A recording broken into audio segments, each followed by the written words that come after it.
Buddy, welcome back to another KPC Weekend Live, your favorite live stream with your host David Kim on Korean people and culture. We are going to be talking about a lot of different topics for today. As usual, we will go on with the celebrity and K-pop news for the first half and then move on to Korean society and culture for the second half. To give you a peek on what we have in stock for today over here, we have a lot of news, including some BTS news from BTS V, and then, oh wow, some good teasers over here. V making stuff cool, San being a bad guy, and then K-pop idol Racine making some controversy. IU, Lee Jong-sung news, card, and then on to society news. Oh, dating apps. Why are Koreans rude? Korean subways, Starbucks, Tank Day, bullying in Korean hospitals, and Korea's watching Holland's hair ties. And SK Hynix listing on NASDAQ. So we're going to be covering all these different topics for today. Make sure you like and subscribe before we go on. I do these lives weekly, so please do that for me. Let me greet some folks in the chat. Hello, Rocky. Hello, Harleen, Diana, Michelle, SYJ. What's Aaron? Everybody, Argentina won. Yes, for sure. Of course, they have Messi, right? They're not going to lose, right? So, congratulations to Argentina and England. I saw that they won. I'm very happy for Harry Kane.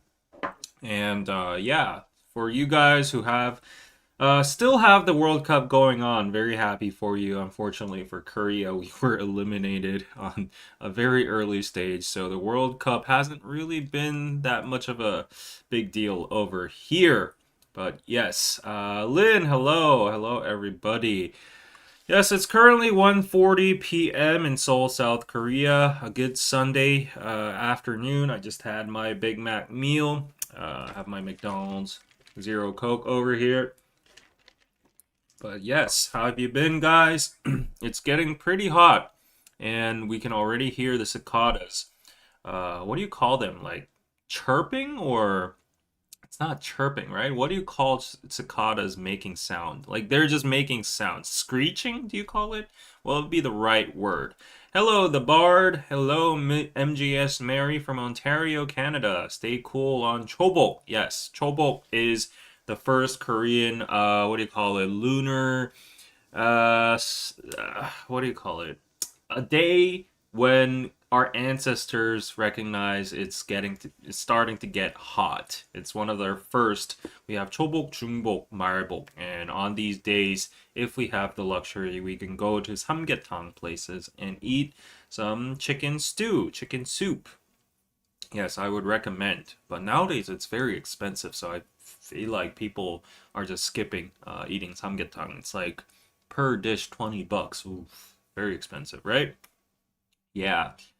Yes, it's getting very, very hot over here. Stay cool, guys. Especially for those of you all in Europe. I've heard that the heat waves are very intense, and because Europeans don't usually have ACs, air conditioners at their houses, there's been a massive problem and fight over cooling devices. So yeah, hopefully you guys can stay cool and don't get sick, don't get sunburned, don't get dehydrated, right?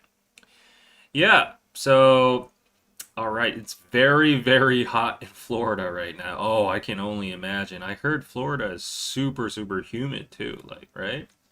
Yeah, one day I wish to visit Florida. Just before we go on, just letting you guys know that you can always support me on Patreon and get extra content, bonus content, such as these kind of exclusive podcasts where I talk about Korean society more in depth, about dating as well too, Korean culture. And then, oh, there's a BTS World Tour, Busan Day 1 full concert footage over here. This is actually free.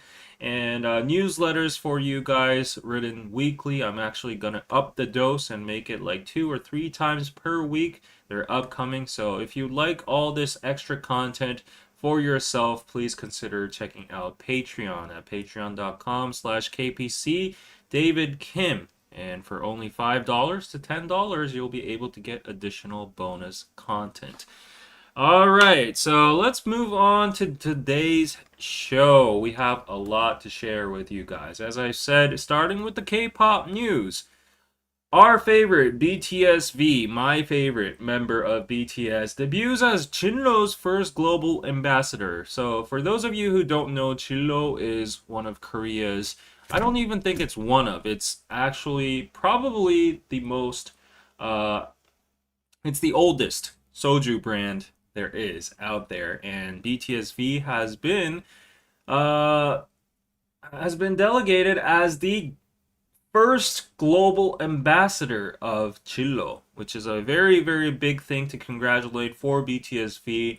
And it's a very big thing because culturally in Korea, if you come and look at all the Soju models and the posters, it's usually female ambassadors. It's usually people like IU, Suzy, uh, who else? Like very pretty people, Seohyun, Jenny, they're all like the faces of Soju brand. So it's very rare to have a male model being a Soju model. I don't really know why it's traditionally like female models.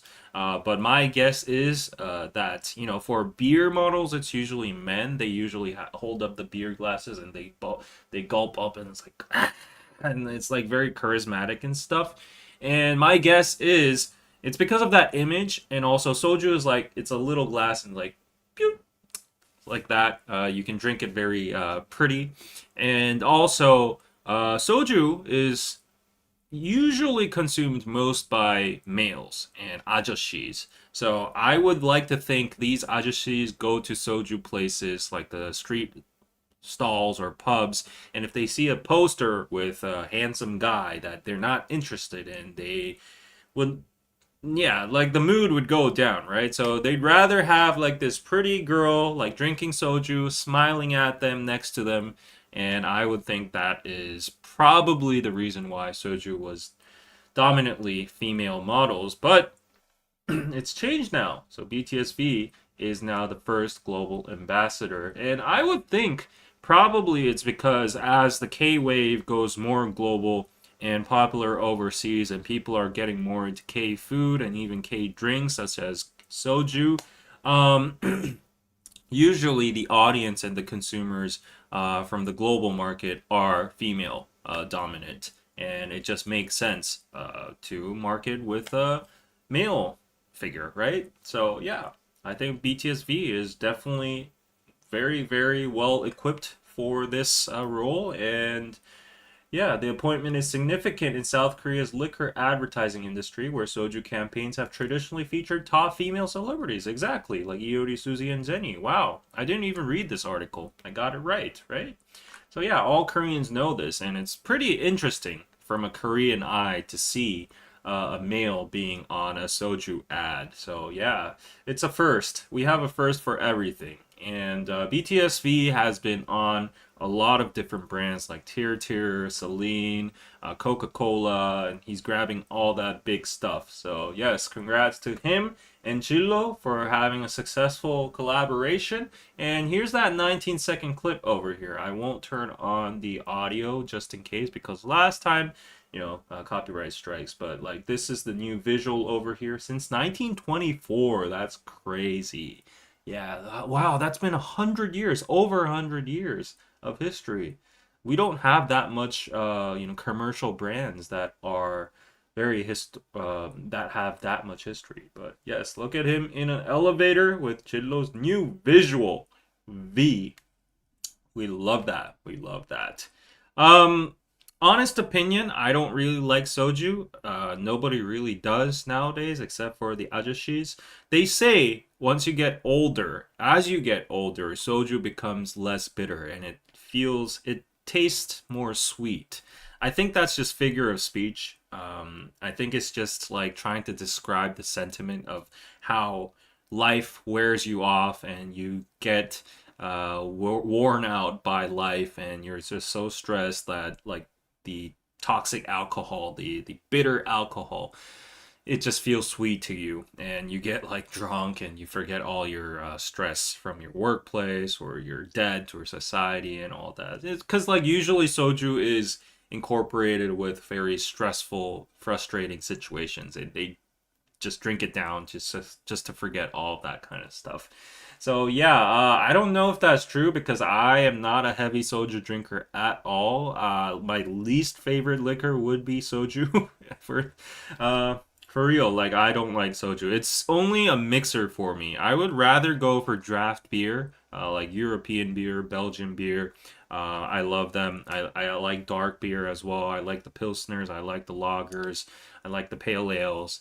IPAs, but I would not prefer to drink soju if I'm in like a hoeshik or a group setting. Like I don't think the MZ generation nowadays actually drinks soju that much at all. Yeah, it's just very bitter and the alcohol dose is pretty high, so you get intoxicated in no time. So we do still carry on that tradition of measuring one's alcohol tolerance by soju bottles. Soju bottles are the standard. So when someone asks you what is your 주량, which means your alcohol tolerance, you would answer, oh, one bottle or two bottle, and without saying soju in front. So Koreans all know that if you're talking about one bottle, that bottle standard is soju. So if you come to Korea and you talk about your alcohol tolerance and people ask you, are you good in drinking and stuff like that, you can flex by saying, yeah,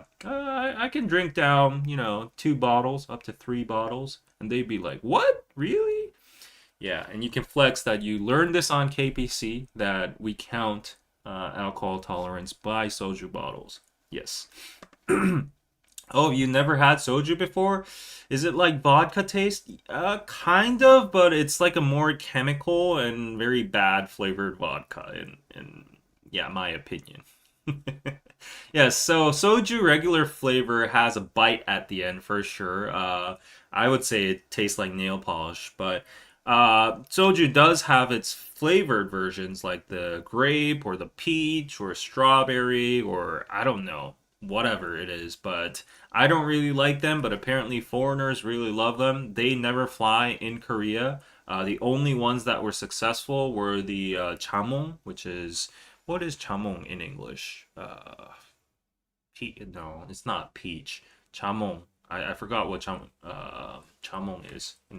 Grapefruit. Yes, I think it's grapefruit. Yes, grapefruit, and also we had yuzu. Those two were very popular in Korea for a while. When I was in college, like 2 or 3 years, it became super super popular because it was the first fruit soju that was introduced to the Korean public, and everyone was like, "Whoa, this is so trendy." But afterwards, everyone started hating it, and word of mouth just spread that like the hangover after eating those like fruit sojus is worse. So everybody started ditching it. So yeah, like I don't like fruit soju. Stay away from that stuff. The only time I would like to drink soju is when I mix it with mekju, which is beer for somek. That tastes okay to me. But then it's like a soju bomb. It's like, yeah, you normally don't mix alcohol together. But we do a lot in Korea. We have our own rituals and shows and all that kind of stuff. And yeah, you tap it with a spoon and then it gives up the foam and stuff, and you drink up that creamy foam. But that's actually nice. But beware, you drink up that like 2 or 3 glasses of that and you might be done for the night. So you got to be careful with those soju bombs and somex. Somek is a starter drink for me. Actually, it is a starter drink for me too. The problem is it should stay as a starter, and you can't keep on like bottoms up 5 glasses of somek all at once. Yeah. Um. Let's see. Let's see. Soju does remind me of vodka. It tastes clean to me. Does it? I don't know about clean, honestly. Yeah, like every time I talk about soju, I'm frustrated. I see my doggo being frustrated in the back as well too. I guess she wouldn't like soju. Probably not a good idea to make your dog taste soju, but Yes, I love the fact that V was the model for it. Great job, Chulo, for selecting him as a model. But V is making something cool again, which is very interesting. Jade. It's called ok in Korean. We have ok banjis, and jade rings were just for grandmas. Like it's a very unfashionable, outdated kind of material that nobody really plays with, especially among the younger generation. It's like how I don't know if how it's like in your countries, but normally certain jewelry like pearls are seen as very old. So not a lot of young people like to wear them, and one of them like one of them was Jade, and it's being brought back by V here. Like you can see on his fingers, you can see the jade rings over here, right? It gives off that greenish look. And BTS returned to the stage in March, and they zoomed in on every detail, and they could see that V was wearing jade rings on his fingers. And yeah, like from that moment on, people started thinking, "Oh, dang, that looks trendy. I got to get my own jade ring as well too." So yeah, um, with less than 48 hours before the concert, Lee sent about 30 jade rings in different styles and sizes to BTS's stylist without knowing 7 of them would ultimately make it onto V's fingers. Wow, imagine you being that, that jade artist and BTS V just ordering all your different rings. That's crazy. For about a month after the performance, BTS fans constantly visited the store. Online orders poured in. Sales of those designs have more than doubled since V wore them. So it's definitely the BTS effect over here. I'd actually like that bold black jade knot ring. That looks cool. The Mystic Opal jade ring looks very cool as well too. If only Piroso was functioning right now, my old online shop, I would have had all these jade rings on the shop, and you guys could buy it. Missed opportunity. But yes, it accelerated a revival that was already underway. Many young women in their 20s and 30s now come with their mothers. Some buy jade jewelry as gifts, while others buy matching rings to wear together. Up until around April or May, more than 90% of our weekend customers were foreigners. Wow, now domestic customers make up the larger share. That's a very interesting story. So everything BTS touches becomes gold, or they're very just in sync with the high fashion trend, right? So yeah, I'd like to buy a jade ring. Yeah. I've never had accessories before. Like honestly, I feel very weird with accessories. I've never had a necklace. I've never had rings unless it's like for a shoot or I'm just trying them out. I've never had earrings. Yeah, I'm not an accessory guy for sure, but a jade ring. Oh, that would be a big leap for me. I'd like to try it out. It looks pretty good, like especially the black one. It looks very just stylish, you know? Jade is really pretty to me. Who has a jade accessory in the chat? Let me know. Like I'm not big into accessories, so I obviously don't have anything. I don't have silver, I don't have gold, I don't have pearl or whatever. But jade would be something very new. Jade being good fortune, only if it is real jade, not the fake stuff. Is real jade actually very expensive? Jade is a natural stone. Real jade is cold to the touch. Yes. My grandma gave me a few jade rings. I love it. I don't drink, but V could convince me to try out soju. Okay, yeah, try it out. Try it out. Hmm. Ask Danny to buy you jade jewelry when he goes to China. Oh yes, China is known for jade as well too. Yes. Yes, yes. Oh, everyone in the chat owns a bit of jade. Okay, okay, okay. Oh, wow, everybody. Ooh, lots of jade jewelry inherited from my mother. See, like, I'm telling you, in the older generation, jade was a thing. It was a symbol of, luxury. So, I think my mom would probably have some jade rings. Maybe I should, like, ask her for them. And she'd be like, why? Why do you want jade rings all of a sudden? Oh, you have a necklace. It was a gift. And then you have a couple bracelets and pendants. All right, all right. Well, you know what other thing is hot right now in Korea? ATEEZ's San and his bad performance is trending online. So you've probably seen this clip going viral recently. It's a part from Bad, and that's literally what the Koreans call it, the part. You know that part.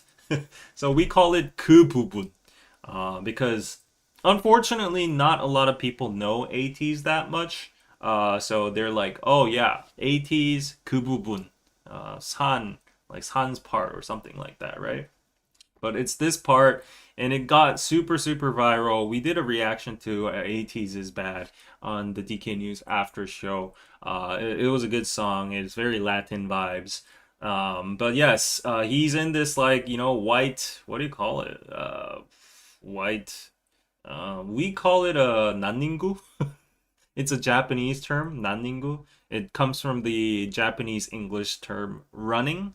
I don't know why they call it that, but the Japanese way of pronouncing running would be like nanningu, nanningu.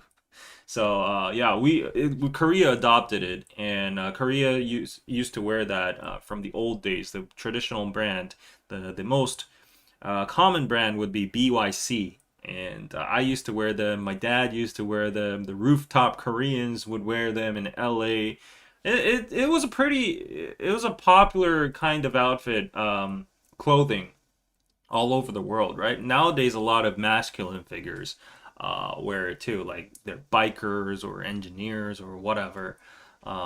So yeah, but like I don't think an idol has actually worn it as a stage outfit. It's very sexy. I think a couple of EXO members have worn it before. You can only wear this if you have a good body figure. If you're like, if you've worked out. You can't be too skinny, you can't be too buff, or else you'll look like, I don't know, it's gonna rip apart. You got to be like in that sweet spot of having a good sleek but like nice muscled up body, and Han just rock that look, and it's going super super viral in Korea right now. If you look on YouTube, if you type in 최산 San parody, there's so many different shorts and YouTube videos trying to like recreate the viralness of it. Everyone just like hopping onto it, like guys following it and parodying it over here. They're all watching it, and yeah, everyone's calling it that part. They're also calling it the 다 죽자 part. That's mean like, oh, let's all die together because he's so sexy. But yeah, look at this. Oh no, no, no, copyright, copyright. Okay, but look at this. Like, so many people are covering it over here. Like this dude over here, normal dudes. This is the fit you'll get if you're not bulked up and you wear that, whatever you call that. Tell me that word. Tank top. Is it a tank top? Do you call it a tank top? We call it a nanningu. Nanningu is the Korean word, but like this is what happens when a normal Korean guy or just a normal guy wears it. Like I would look like that too. Like look at this dude over here. I mean, he's pretty good. Actually, you know what? He's pretty good at dancing, but if you look at it, what the heck?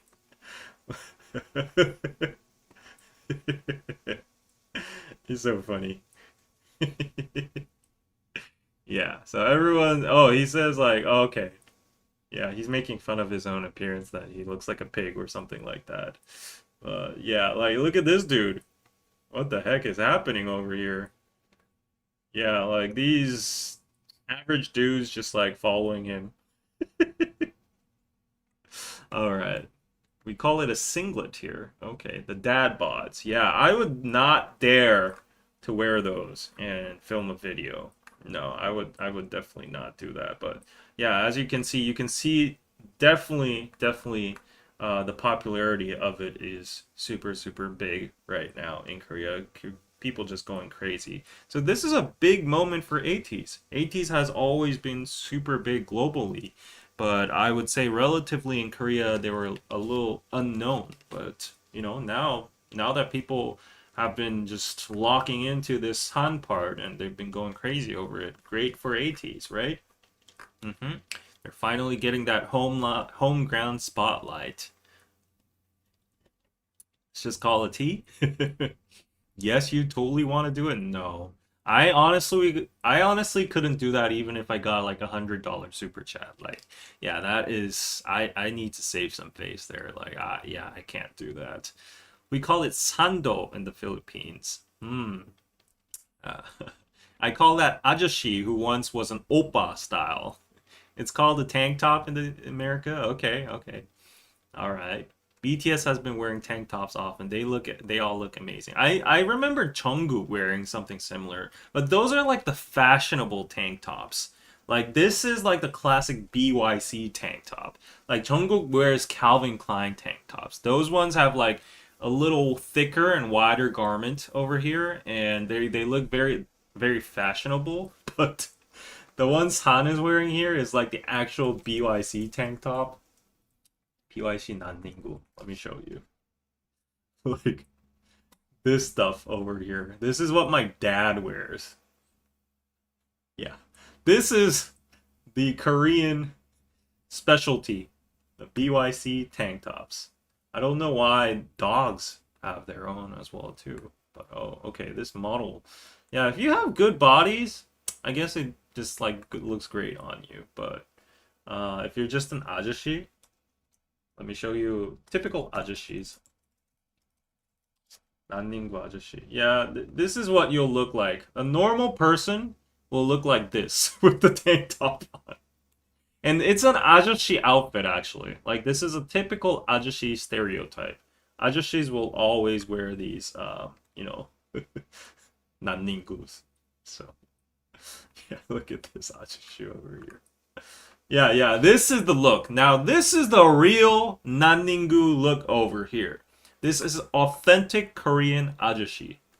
Yes. And it would be even better if he had like a pack of cigarettes in his hand or a fan and he'd be like doing this. That would be like authentic ajashi. Yeah, this is what I'm looking for. Like yeah, like this exactly. This is the vibes we were looking for, not San. Actually, you know what? Now I feel kind of offended because you know how people say like, "Oh, the rich people or the young people have to really come for our culture now." Like they're wearing it for fashion or, you know, stuff like that. That's how it feels. The not You should have left the Nanningus alone for the normal ajashi people that have like belly fat and don't have good physiques because that was the prime ajashi look. But now people like San and buff dudes are stealing that from us, right? This was our dedicated look. You can't just come and steal that look and make it worse for us, right? You know, what are we going to wear now? What are us ajashi supposed to wear if you're going to take our space? See? Like, I'm mad now. Not that I have one of those nanningus. Actually, I don't... I threw all of them away. You know, when you're a kid, you're in your puberty and you don't want to embarrass yourself. And we knew that these were always the ajashi look. I would always like complain to my mom, like, "Mom, can you get me some other, you know, innerwear? I don't want to wear this. I look like an ajashi." And I actually vividly remember that moment complaining to my mom, saying like, "Oh, please throw this away. I don't want to wear that." And she got me like normal, just t-shirt innerwear, like the Uniqlo Aerisms and stuff. But yeah, like the Nanningus, I don't think I have a piece at home. My dad still wears that because it's dad material, right? Young people are threatening your way of ajashi. Exactly. Why do young people and handsome and fit people need to steal our territory and our outfits, right? Hmm. Oppa, will you look like an ajashi in a tank top? Oh, yes, for sure. I'm 35. I don't have a good body. So if I wear that, I'll be a natural. I'd definitely be a natural in that. Mm-hmm. Yeah, ajashi. If you don't know what ajashi means, the people I just showed you are the definition of ajashi. This is what you call an ajashi, okay? You get the vibes, right? All right. African dads wear that too. Yeah, I guess it's like very practical in a sense. Like it doesn't have sleeves. It's just like your comfy inner wear. Like you don't want to wear like a shirt on top with anything in between and beneath. Yeah. You want to hear some TMI about innerwear? Why you need to wear innerwear? Dad bods, dad bodies, and dad aged boyfriends are in now. Chunky. Okay, I was expecting when you'd come back, Aaron. Like, Aaron has been onto this Changia shit for like 3 weeks now, and he's been spending $2 per super chat to get his point across. We get it. You love the Changia stuff, okay? Yeah, thank you for your super chat. Embrace your ajashi. I have a cute body? Yeah, it would be controversial. It's debatable whether you can call it cute or not. At least my exes liked it. That's what matters, right? Mm. Yes. So, yes, handsome and fit people do not come for our culture. Oh, I'll tell the TMI? Yes. Okay, so um, it might be a little disturbing. So if you don't want to hear this, like you can cover up your ears or mute the chat for like uh, 30 seconds. But there was this one time I went for a marathon, and as a runner novice, I didn't know if I needed gear or whatever. So I just went out in my t-shirt and my pants and normal shoes and whatever. I wasn't prepared, but I was like, yeah, 10 kilos, I can do that, like, you know. And then I went with my friends and I ran. And afterwards, of course, I got like, I got like knee pain and like leg pain and all that. But on top of that, this is very important news and very important information. I would guess for girls they don't need this information. But for guys, if you have protruded nipples like me, I have very protruded nipples. They're actually one of my what do you call it? My complexes. If you have protruded nipples more than the average person, beware of running or marathons. Because after the marathon, I looked at my t-shirt and it was a white t-shirt and it was all stained in blood, like two lines, two lines dripping down here. And people were like, wait, what's happening to your t-shirt? Why are you bleeding? And then I saw like, what? And then I opened it at the bathroom and I was like, my nipples were scarred because of like the friction of like, if you run for more than like an hour and then it keeps on just like scrubbing your nipples. I didn't know that would happen. Did not expect that to happen. And yeah, I guess you have to tape them. I didn't know about that because I was a novice. I didn't know shit. So, yes. My headlights were on. Exactly. You got to put Vaseline before running. Yeah, so that's a band-aid on them. Exactly. Does this apply for guys that don't have protruded nipples as well too? Because if I go to like, I've always gotten made fun of because of my nipples. My friends would always make fun, saying that I have like two missiles coming out from, or like I have diamond nipples or something like that. My friends from college, they would greet me by like poking my nipples. Uh, but yeah, that was a very painful experience. Yeah, my first marathon, I had bleeding nipples. TMI, right? All right, all right. So yeah, let's move on to the next one over here. So everyone knows Racine, right? They are now getting the spotlight, and Wani is in the center of that. She is a member of Racine, but she's gotten hurled into some kind of controversy recently. So what happened is Korea's online habit of scouring celebrities for hidden political signals has found a new target, and this is Wani. And she ended a sentence in a recent YouTube channel with the suffix no. commonly appended to questions in the dialect of Busan and South Gyeongsang. I can actually stand by this because like I'm a Busan person, and you actually use the suffix no a lot. You know, oh 춥노. You would say like, oh, it's so cold. Oh, 덥노. You say stuff like this, right?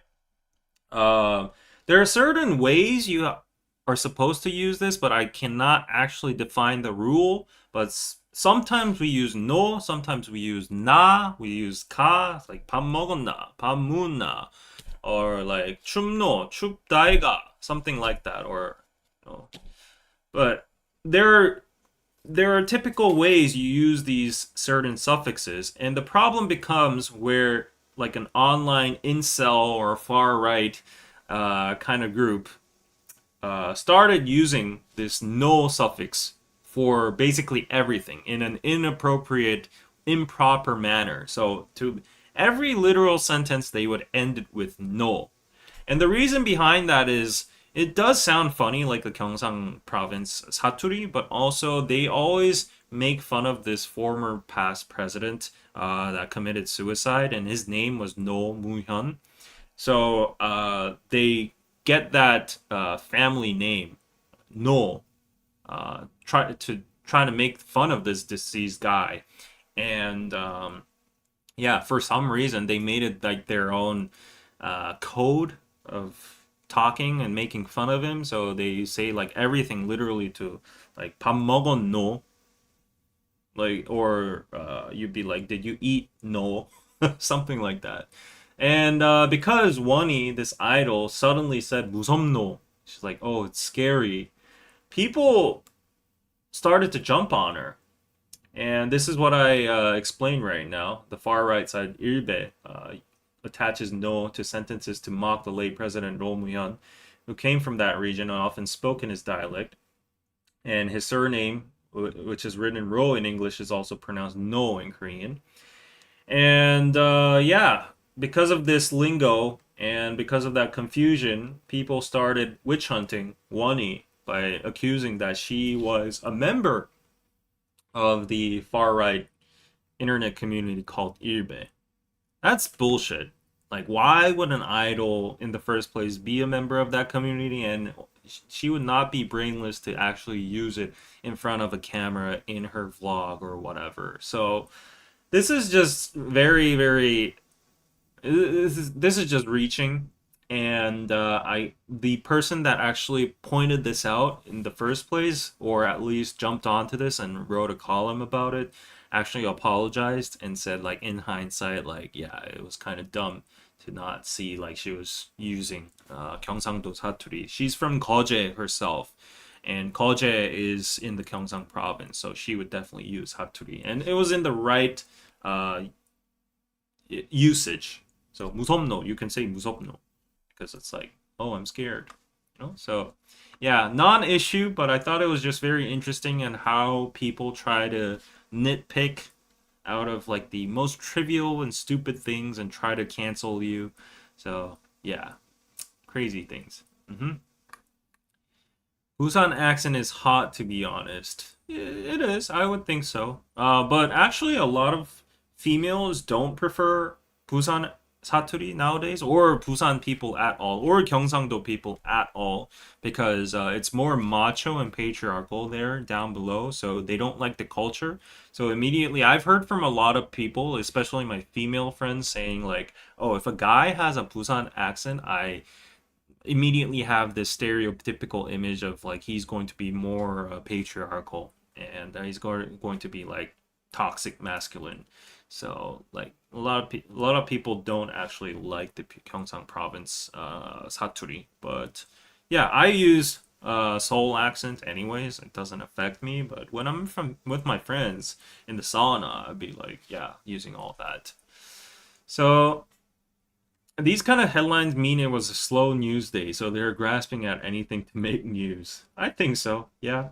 Mm. You know, it's been a slow news week for sure. Ever since like the Samsung SK Hynix thing, and then it was the World Cup Hongmyeongbo and the KFA news, and then yeah, we haven't had a big thing ever since. Like those were the two big things, and still ongoing. it's still World Cup season, right? So we have like these slow news weekdays. Yeah.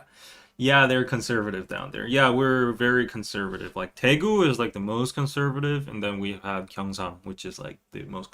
It would be like the red state of Korea. That was like in my last podcast where I talked about it. See, this is actually a topic I talk about in my last podcast. Why a country the size of Indiana fights over regional discrimination and chip factories. See, like, like our country is the size of a toenail, like literally a state among the 50 states of the United States, and we still fight over two different regions and different dialects and ideologies, conservative and progressive. It's isn't it interesting in how such a small country, like people are divided by like ideas and they fight ferociously over it. Whoa, whoa, whoa! What's happening? What's happening over here? Xenia, thank you so much for your donation, $20. Thank you so much.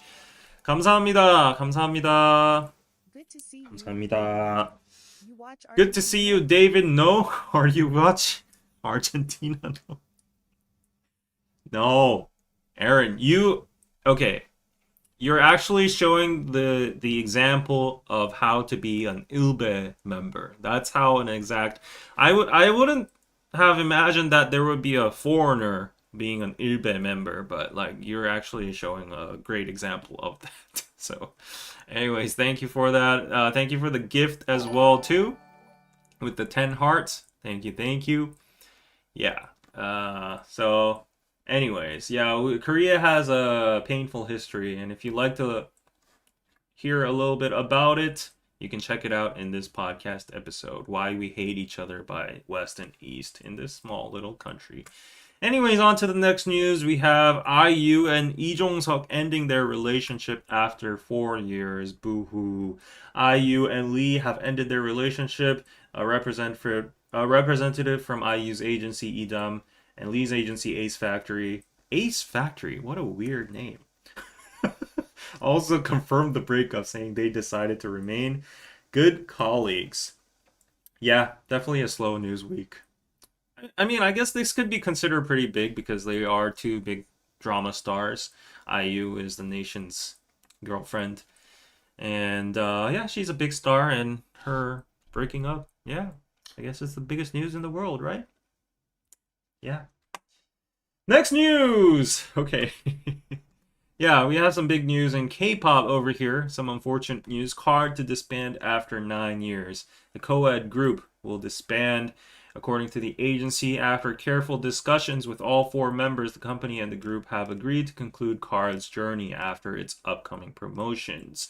Before disbanding, KARD will release its full-length album, Where To Now, Part 2, Nowhere. So, like, I had a good laugh on this album on DK News, actually, because, like, they are disbanding, and they're going to finish their career with this album called Where To Now, Nowhere, Part 2.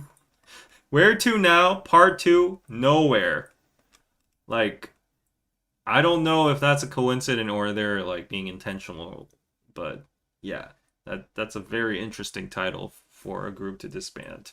But yes, other than that, no, respect to KARD, they've been around the scene for a long time enough, and I think they've made a page in K-pop history books as a co-ed idol that has experimentally, just appeared after the second gen, where I haven't seen co-ed groups.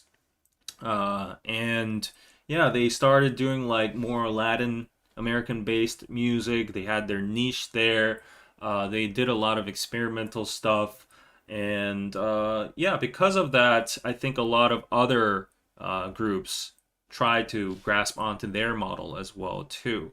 So I think they definitely paved the way to, diversify in targeting different markets around the world.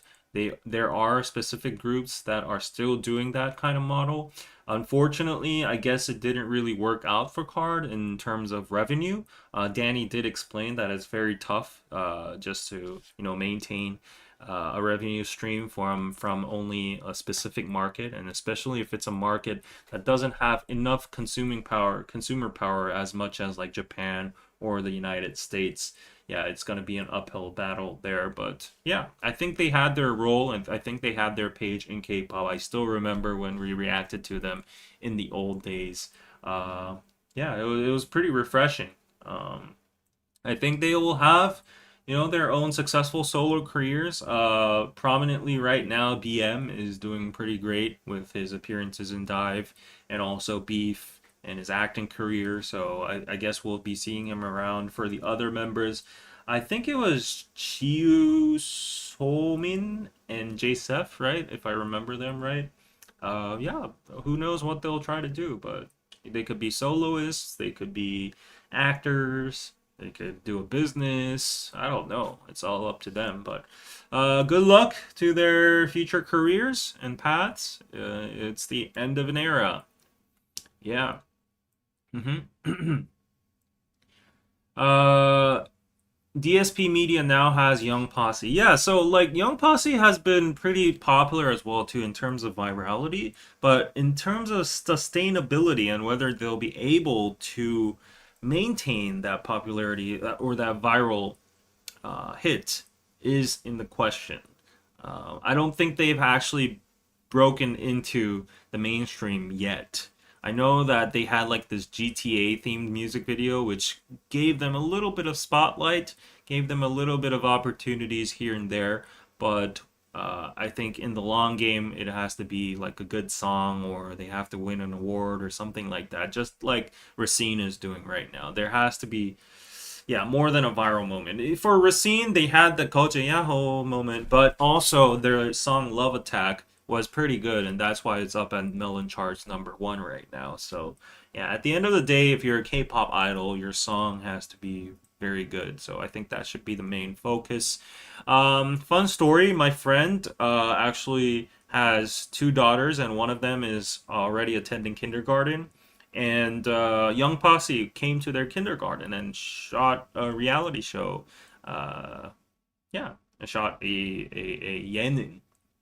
Hmm with the kids, and they're being like daycare, 1 day daycare people, workers. So yeah, you can go check them out if you like a look into Young Posse. But what a shame, I guess, right? This is sad.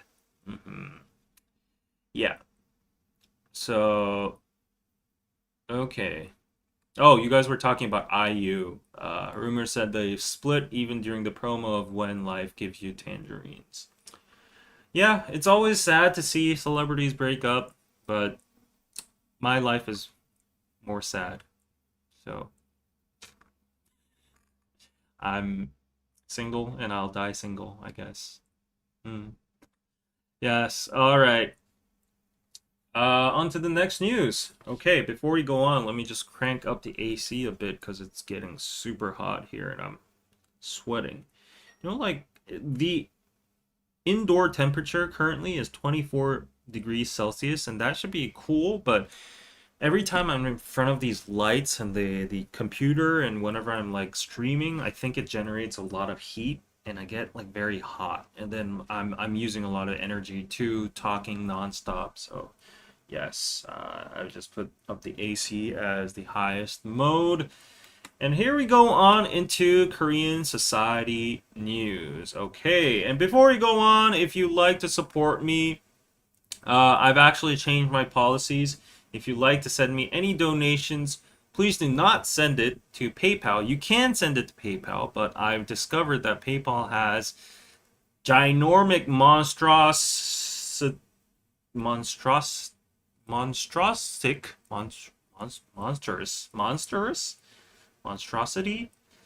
Anyways, monster level fees and commissions. So yeah, PayPal sucks. Instead, we have the good old buy me a coffee.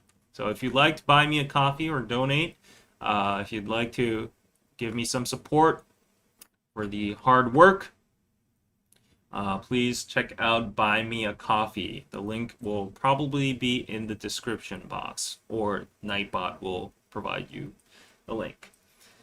And lower fees over there. Monstrosity. Yeah, PayPal sucks totally. Exactly. They take a big, big chunk of your money. Yes. Okay, going on to society news. Now, this news is pretty interesting. You know, you have a lot of dating apps already in Korea and universally. You have so many different weird concepts. Like in Korea, you have the ones that you judge other people's faces, you give them rankings, and if you score above an average, you get judged by like 10 people. They give you stars, they give you rankings, rates, and if you are above like 6 out of 10, then you're accepted into that app. It's called Amanda. And that was like the classic one. But then it started like diverging into different kind of so many different kind of concepts. Like you could be Christian, you could look for foreigners, you could, I don't know, you would have to verify your profession. Only Sky People. There's actually an app called Sky People. There's an app called Gold Spoon, where only rich people can enter, and then you have to be verified by the rich people to be like, if you're a female, you have to be very attractive in order to enter that app. So they literally just disqualify you. There's an app called Blind Dating as well too. So for that app, you need to verify that you're a corporate worker from a big company, that you're verified. You have to actually verify your corporate like registration card or something like that. So we're having more and more of these exclusive dating apps, specified dating apps, right?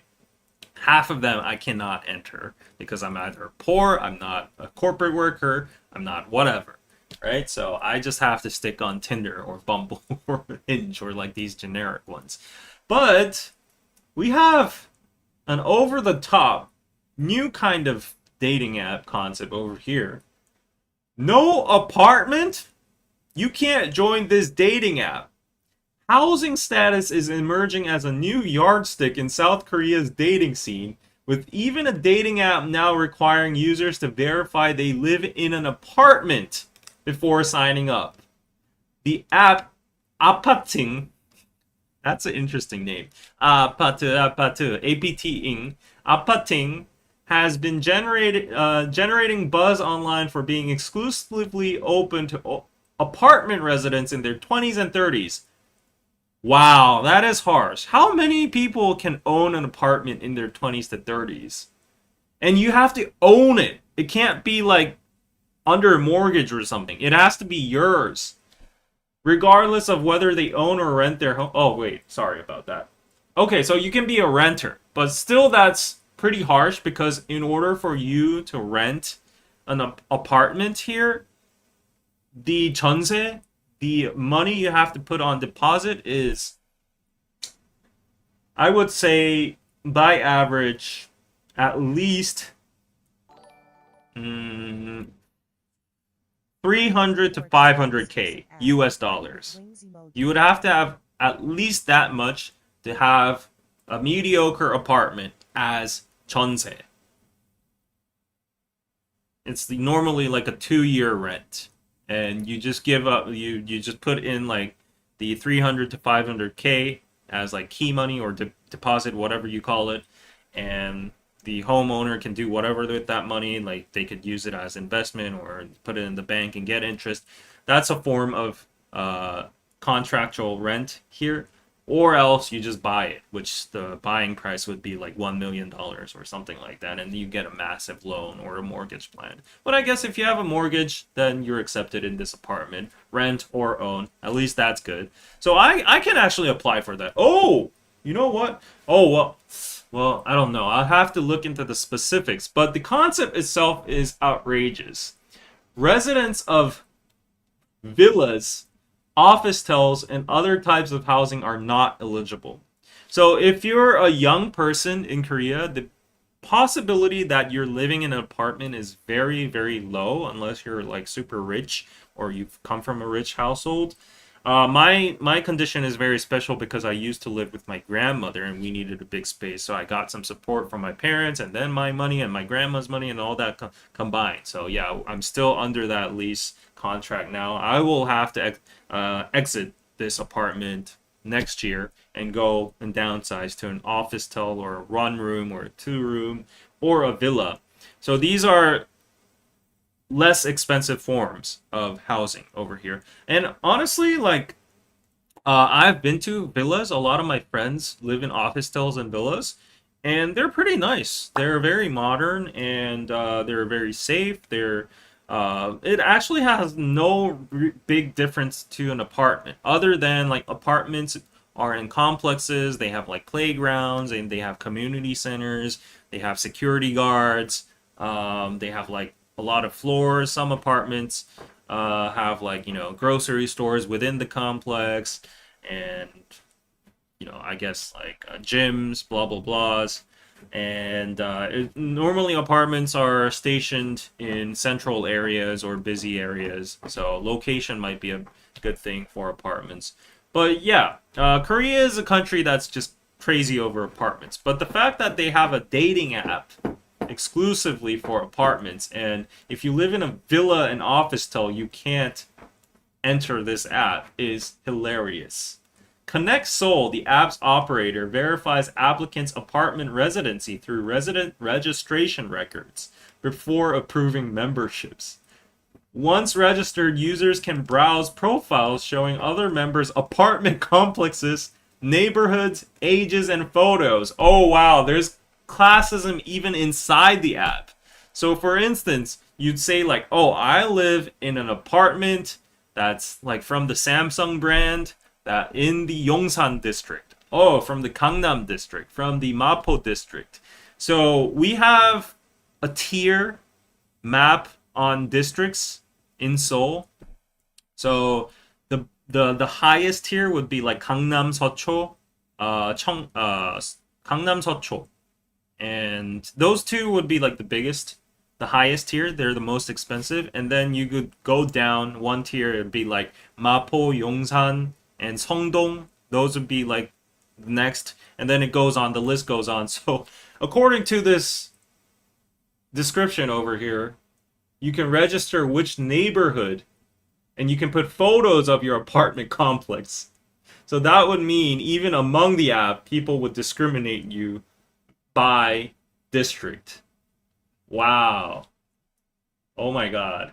Wait. 서울, uh, 서울, 서울 지역 ranking? 서울 지역 ranking. Okay, there you go. Yeah, we have like a real estate pyramid over here. 2025 Seoul neighborhood pyramid. As I told you, Seocho and Gangnam are at top. Seocho and Gangnam are at the top. And Yongsan, Songpa are at the second. And then we got Seongdong, Mapo. I live in Mapo right now, so I'm at the third tier. Gwangjin, Yangcheon, and then we have all the other ones over here. So the further down you go, the apartment prices are going to be cheaper. Wow, so you'd use this brand logo, this district logo on that app, and say like, "Oh, I live in an apartment in Gangnam-gu," and the girls would be like, "Oh, do you? Wow, can I see your apartment?" Well, actually, you know what? This is a great app because your opening line could be like, "You want to come see my apartment?"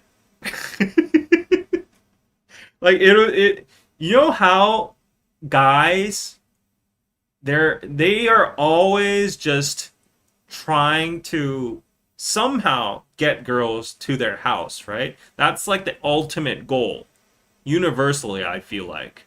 In Korea, it's even more tougher. It's tougher than like when you're dating in the States, because in the States, naturally, like you got to go like into a car and drive to like dating places, and then you don't have a lot of places to stay outside until like the middle of the night. So you're like, yeah, you want to go over to my place, Netflix and chill. I'll cook something for you. Economy's bad, blah blah blah. So I heard that taking someone to your house is pretty natural amongst a date, but in Korea, that is very very hard. And I guess this app would provide an opening for you know what we're on a dating ad called Apating, and I have a picture of my apartment. Do you want to come and look around the real estate and the interior and how the inside of this apartment looks like? It's like a flex but also a smooth entryway to your house as well too. Ooh, okay, I see why. So we don't have to bullshit and say stuff like, "You want to come eat ramen?" or "You want to come see my cat?" Yeah, they systemize Hongdae shtick. Exactly. You want a ramen and chill? Exactly. Wow, looks, job, income tough in Korea. Yep, it's very tough. Birth rate in Korea makes sense at this point, yo. Well, you know what? I'm happy because officially Korea is not number one in the lowest birth rate. Now, that is a wrong statistic. Ever since 2026, I heard Taiwan, Hong Kong, and Singapore have lower birth rates than Korea. And Japan is getting there too. We're actually rebounding. So, yeah, we're not the lowest in the world. Whenever you're talking about lowest birth rates, now go to these other countries, okay? No offense to Taiwanese or Singaporeans in the chat, but yeah. Uh, sounds pretty transparent, I know, right? But it's the app itself. Is the app free? I don't know. I haven't checked it out. Let me actually try it. I'm gonna be like, oh, I live in an apartment in Mapo, but actually, like, this is a fact. This is actually giving out my location, but I don't care. There's not gonna be stalkers.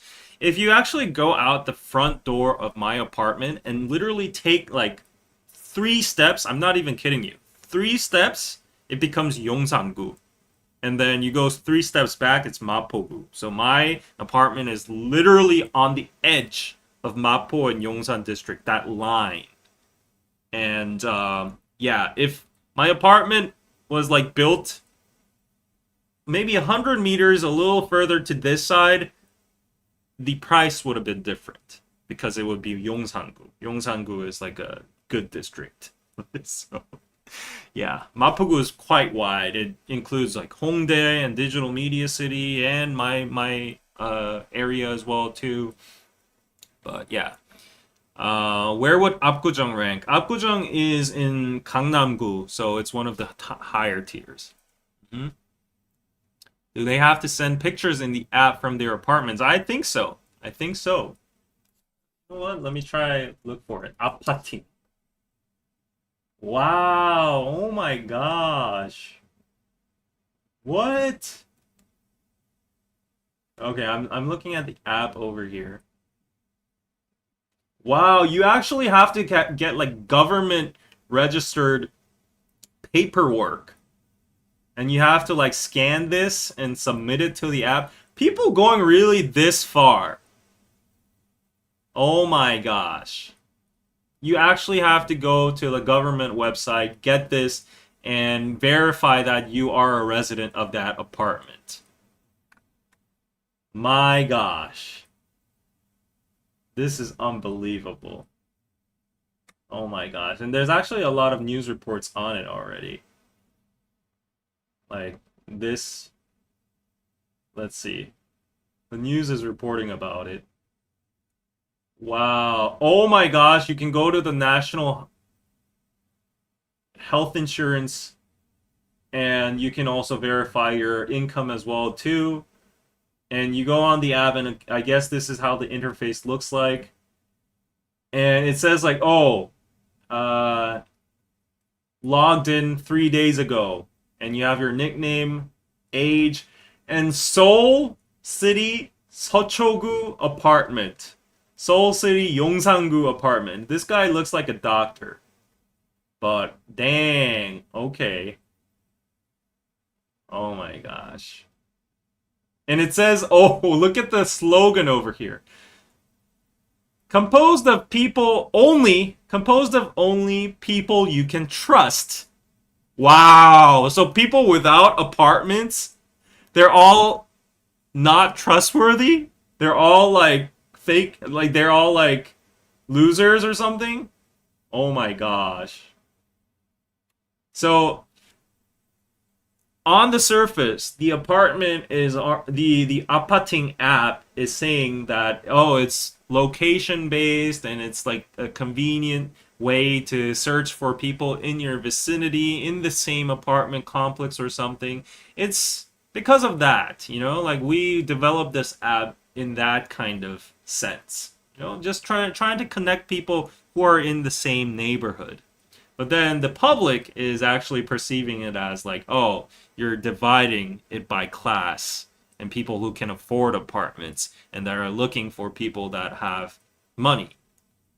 And honestly, it's a free world and this isn't against the law and rich people tend to marry rich people anyways. It was like that. They're just like visualizing this and, just systemizing it in an app form. So I guess it would be smart. There are many apps like that already. I told you about Gold Spoon, right?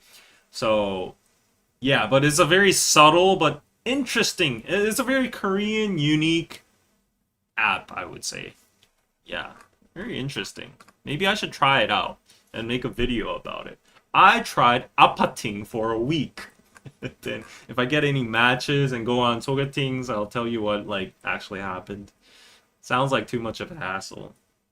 Danny is qualified then. Yes, because Danny now has an apartment. I would qualify too. For now, because I'm on rent in this apartment. People without apartments. Bums, according to the app. Exactly. Yeah. So who's paying for the date? The person that lives in the more high tier apartment. If that girl is living at like Remian or something, or like Lotte Castle, I'm not paying for that shit. If you live in Yongsan and Gangnam-gu and you're a Lotte Castle or what do you call it? Like a Jai. That's a premium apartment. If you're a resident of a Yongsan or Gangnam-gu Jai apartment, I am not paying for your date. I'm not paying for that food. All right. Yeah. Why not play Apat the drinking game to find out who pays? Yeah, that could be something. But yes, please help my dream come true of buying an Apat so I can be a user of this app via buy me a coffee or pizza at buymeacoffee.com/KPC David Kim. Yes, I'd be really grateful if you can help me achieve my dream on buying an apartment in 50 years. Oh my gosh. All right, let's go on to the next subject over here. Why Koreans may ask rude, intrusive questions. Do you think this is true? Have any of you actually had some interaction or talk with Korean people and come across this kind of situation before? Where they came off as rude or intrusive? I would say, even in my experience and even in my standards, yes. Some Korean people can be very brutal. They can be very upfront. Just to read you the article a little bit. In many cultures, asking an adult's age can feel rude. Oh, age? Come on, that's like the basics. It could be intrusive or oddly personal in Korea. However, that's the first question we ever ask. Like, oh, how old are you? What date? What year were you born? For foreign residents, this can be confusing. A person you have just met may ask how old you are, where you studied, or whether you're married. Yeah, they could ask you like what university you graduated, whether you are married or not. The question may feel like prying, but in many cases, it's meant to help the other person understand how to speak and behave around you. That's also facts, too. Age still plays an important role in Korean social interaction. It can affect speech levels, honorifics, and the way people define relationships. That's very true. Even among people who become friends, knowing who is older or younger can shape small gestures, including who speaks more formally, who pours drinks first, and who offers to pay for a meal. Okay, yeah, so that is all facts. So let's get this straight. Asking age, I don't think it's like rude in a Korean society. And when they actually do ask for age, they won't say like, "Oh, how old are you?" They won't say it like that. They'll say like, "Oh, if I may ask, like, can I ask how old you are?" And the nuance behind that is I want to create the setting, I want to create the establishment between you and me on who is older so I can know how to act. So I can use proper language, honorifics, how to pour your drink or like, table manners and stuff like that. So I would not think asking age right up front is rude in Korean culture. So as I told you, my reaction was like, oh, that's just basic stuff. Now, where asking where you've studied, um, people don't generally ask that, but when that topic comes up and when the person talks about like his or her own education, like, oh, in my college days or when I was in the campus, or, for instance, if a person would be talking and they just casually slip, oh, I used to, hang around Shinchon back in the day, like Hongdae was my home ground. Then you catch that like location and you be like, oh, so you're either from Yonsei or Ihwa University. You can ask like that because you can infer from the conversation that like your home ground was Shinchon or Hongdae.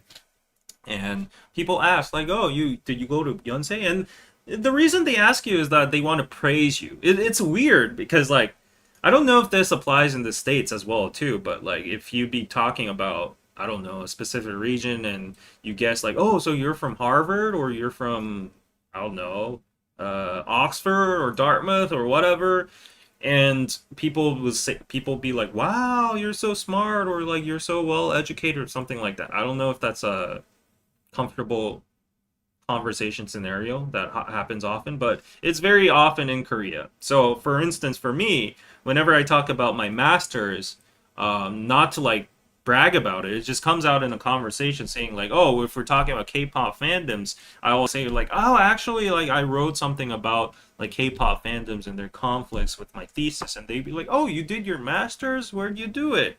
So it just comes out naturally like that. And I'm like, oh, I did it at Yonsei. And they'd be like, whoa, Sky. And I always, and the rule is you always have to be humble about it. So you always, like it's only my master's. My undergrad was at like a different place, stuff like that. So, but education, I guess status, a little bit like marital status, whether you have a boyfriend or girlfriend, that is a very just a general question as well too. I know a lot of people think that's intrusive. It is to some people. If you're like really not close or just acquaintances, I don't know. It depends. It depends because I ask to certain people. I think it's just the vibes. Yeah, I don't know how I differentiate, but there are certain people I feel like I can ask, so are you in a relationship? Versus there are other people where I avoid that question. I don't know why. What might be the standard? But I do, in general, a lot of Koreans do ask that question. So do you have a boyfriend? 남친 있으세요? Like 여자친구 있으세요?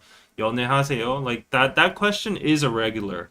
Obviously you wouldn't ask that in like in the first 10 sentences, like an interview, but like among the first conversation, it can definitely pop up.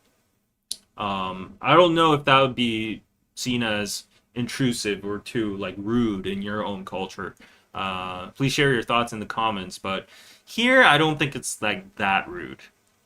Like if a person doesn't want to answer, then they'll just like shrug it off. They'll be like, yeah, that's, and then you'll catch the vibe, and it's like, oh, it's okay. You don't have to tell me. I'm sorry. Like people will be like that, but mostly people are like, no, I'm not, or yes, I am, and then they'll go on to like dating stories and relationship uh, topics, because like relationship and dating are one of the topics one can connect to a lot. Yeah, even if you're like random different people, those are two universal topics you can talk about. So I feel like that's why people bring up that question a lot. Oxford is the UK or a separate country. Yes, exactly. I know. I was just talking about prestigious schools. Like, okay, let's fix it to Yale then, right? And it's like reading the room. You go by the vibes. Mm-hmm. I guess even in your country, right? I wouldn't be offended by these questions. Okay, masters beat undergrad. No, that's the weird thing. Maybe this is only a Korean thing too, but in Korea, undergrad is everything. Undergrad is everything versus masters is a little diluted stuff. So we value undergrad way over masters. I know it's weird because masters, it logically just requires you to have like a higher academic skill, or like I guess just this the level of studying is just different.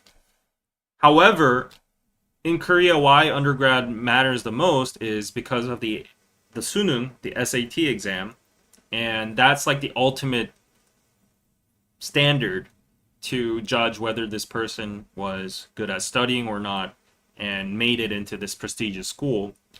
So if you go to a corporate interview, they would value your undergrad school the most.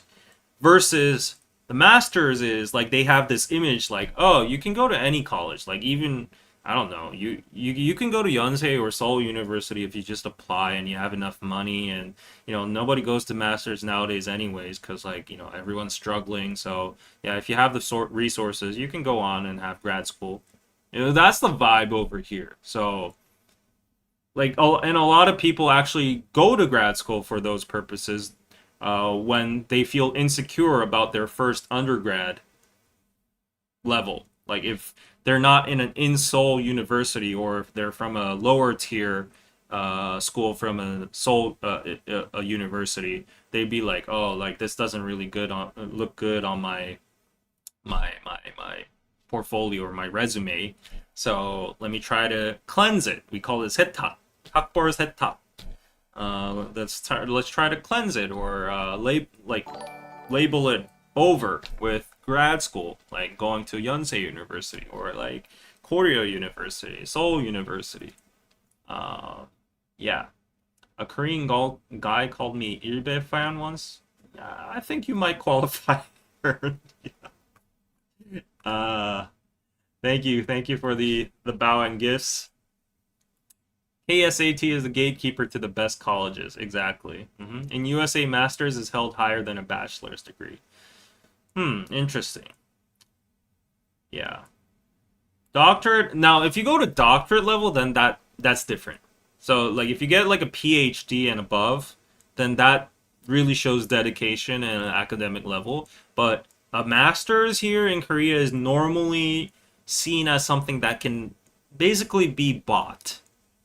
If you just, and also it sometimes it even goes to the lengths of having this negative connotation where, oh, this person didn't make it into the job market, and he or she was unemployed, didn't know what to do, so just decided to go on to grad school in the meantime.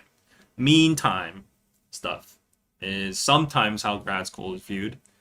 So yeah, I of course there are people that are really academic and they have a lot of pursuit in their studies, and they have like big goals, becoming like doctorates and all that, so they have to go to grad school. Excluding those people, actually a lot of people do go to grad school for those purposes.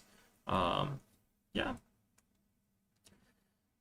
To me, if someone asks if I have a boyfriend, sounds like they're interested, like flirting. Exactly. That's why I don't ask anymore. Because a lot of people get the different ideas and wrong ideas. And also, there are mainly two reasons I don't want to do this. First is that reason, like I don't want to give the wrong idea that I'm interested in you, but also it's because the after of the post reaction of that person like misinterpreting me. So what goes on is I ask, "Oh, do you have a boyfriend?" I have no feelings for her at all. First step is like, "Oh shit, this guy's interested in me. Is he flirting with me?" That's step number 1. And then the next day they go out with their friends and they start gossiping over drinks and they're like, "Oh, the other day David came to me and asked if I had a girlfriend. That's definitely flirting, right?" And then the other people like, "Girl, that's definitely flirting 100%. Oh my gosh, why is David like that? Oh no, like he's literally like flirting with." Because of this, I hate that shit. I'm like, I never, 15 plus never years old, ever teaching ask dating English to relationship korean statuses adults. because I don't want to be that person circling throughout mouths, getting like rumors from girls saying like, "Oh, I'm flirting with this girl and that girl, and like he's interested in me," and like I'm just living my life, and in like a year or two, you go meet some friends, and then suddenly someone comes to me, let's say Anna, for example, like, "David, I heard you had a crush on someone." I was like, "What the like, who the f said that?" And I was like, "I don't know. Some girls were talking about you. You asked, like, if she had a girlfriend and she thought she was flirting. Something like that. It always happens." And I'm like, "Oh, no. Like, I hate that." Yeah.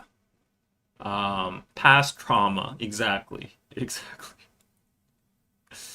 I'm a 15 plus year old AM teaching English to Korean adults. 15 plus year AM American teaching English to Korean adults. Okay, that's great. That's great, Lulu. Thank you so much. Mm-hmm. Okay. Both are respectable. Oh, you're talking about like doctorates and PhDs, MDs. Yeah. Medical doctor. Yeah, yeah. Okay, you guys are just talking about yourselves. But no, I am not a serial flirter. No. I I just when I ask these stuff, I ask it because I just don't have anything to talk about, and that's just the go-to topic. Yeah. Or if you'd like to if you'd like me to talk about other topics, you better not be bored about stocks and the economy or Bitcoin, right? I tell my students call me Miss First Name. Lulu, thank you for the $2. I tell my students call me Miss First Name. Ah, Miss Kim, something like that, right? So what is your first name? Oh, if that's private information. Yeah, but like I would be Mr. Kim. But isn't that how you call everybody? Um, yes. David asks open-minded. No, I don't do that. Poor you, just trying to throw a casual small talk. Exactly. Small talk doesn't really fly in Korea. In contrast, we have like these very intrusive, rude questions. So the territory of rude, where I draw the line, is anything about like money or or yeah, I think money related stuff is the most rude and intrusive, but is also commonly accepted as well too in Korea. So yeah, like when the appropriate topic comes up when we're talking about economy or stocks or salaries or jobs and stuff, people will straight up sometimes ask you, "How much do you earn? What's your salary? How much bonus did you get? Did you get a raise?" Uh, yeah, amongst friends, definitely you can do that. Even amongst strangers, like they, I wouldn't see it happening so often, but if the right topic comes up, they might carefully ask, like, "So I'm just curious, like you go to Samsung, like how much do you actually earn?" And especially to people like me who are YouTubers or influencers or whoever freelancers, they'd be like I'm just curious. I really don't know your industry, but like, can you tell me like a brief, number of how much you earn per month or year? Like just to get like a grasp of what you so it doesn't come off as offensive because the way they put it is like out of curiosity and like I just don't know about it or stuff like that. Or they have like this urge to praise you because like you seem like a high earning person. But I sometimes do that too to one of my I did that to one of my friend slash acquaintance. Haven't seen each other in like 5 years, but just met him randomly on the street, and I know that he's like a finance guy. So I was like, "Bro, you work in Yoido, right? You work at that company, like NH, uh, yeah, firm or whatever." He's like, "How much do you earn? Like, how much is your salary, bro?" And it's like that. So like, is your check like six figures? Is it above or? Yeah, that would be considered rude in Norway. There are more subtle ways to find out this information. Asking about income would be quite rude in the States. Yeah, but like Koreans like to be direct, so definitely among how about within your friend circle? Like, is it even rude within your friend circle? Like high school friends, college friends? Is that considered rude too? I guess like to stranger that would be very rude. I make $2 I make per $2 Changia per joke. Changkiha joke. You're rude now. Aaron, you're being rude now. If you don't have an apartment, then you're a bum anyway. That's true. That's true. Um, but then, so it's all about context and situational stuff. So, for instance, the recent sogetings that I've gone to, all three of them, within the first 20 minutes, these questions all came up in common. It was, where do you Also, I live? DM you with more info. Which is a Please subtle check. way to Holding probe hands which emoji. area I live in and what kind of housing option I live in, which whether it's an apartment or whatever. And then I don't think they ask about like salary. Like I don't I they don't say like, oh, how much is your salary? But somehow they lead it very well to that way where I get to like disclose whether I'm like comfortable or not. Yeah, like I don't know, but it just comes up in the conversation. And one other question that's very interesting is there are people that are direct about this or they are very subtle and beat around the bush and try to get that info from you. But another regular question that comes up, especially in your 30s and above, if you're in the sogeting market or if you're in the dating market, a girl will ask you whether your parents are prepared for their retirement or their remaining lives. So there's a word called 노후 대비 in Korean. In English, it would translate to uh preparing for old age or retirement plan, saving for retirement. But I don't think retirement plan applies as the best translation because like a lot of parents are already retired. But I guess you could call that a retirement plan. Um, but yeah, like a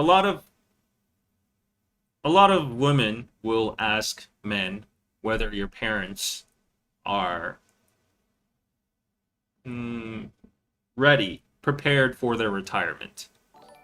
And yeah, We're normally going to you're give you not the like anime film. obligated to, but the answer to that should be, oh yes, they have their own house, they have a pension, or either my dad's still working or his business is still generating money, or whatever. They have health care.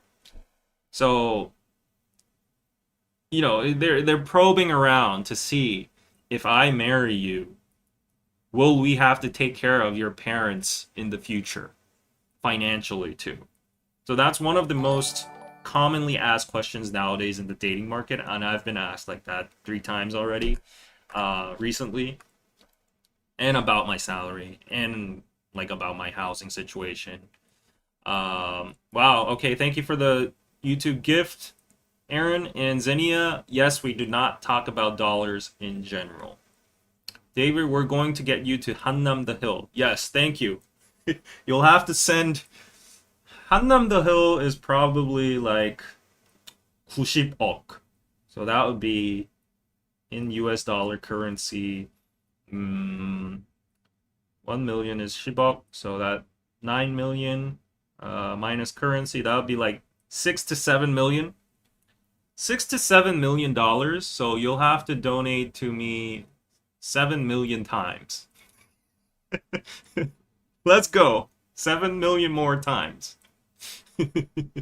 No, actually, like let me. I did the wrong math. 30 million more times since you're sending $2 per super chat. Loana, Miss Loana, I DM you with more info. Please check. Okay, thank you so much for the $5. Thank you, thank you. Yeah. Since those 3 dates asked, did you ask for theirs also? Well, if they fire first, yeah, I can ask as well too, right? But I don't ask. Yeah, I'm not that kind of person. I'm not trying to be like on a higher moral ground here and like prove that I'm a better person or whatever. It's just not like my mentality. I just don't feel comfortable asking those kind of things, especially on a first date. But you got to understand, like, why I understand these women asking me those kind of questions is because we have a social consensus that if it's a sogeting, it's a blind date, and you're over your 30s, they always have the premise that I'm looking for a serious relationship that is going to lead to marriage. And marriage is a very realistic thing and pragmatic, is a practical thing as well too. It's not just about love and butterflies now anymore. So, I'm running out of time, and let's not waste each other's time, and let's see if our conditions meet. I'm looking for these kind of conditions. They're my bare minimum. If you don't meet them, I'm sorry, but this is just going to be a coffee date and bye-bye. It's like Tinder, you just swipe left if you don't like that person. But since you got introduced and you're meeting person to person, you spent some, time to do your makeup and you're out here, you might as well. But still, they're like, oh, let's minimize the effort and the time over here. So that's why they can ask these kind of stuff. And even though it might come off as a little rude and intrusive, a lot of guys just like, yeah, I get your point. You're like 32 and you're looking to get married in a year, so you might be a little, yeah. So it's very direct to the point. But that's like very specific to the dating market in over the 30s. Hmm.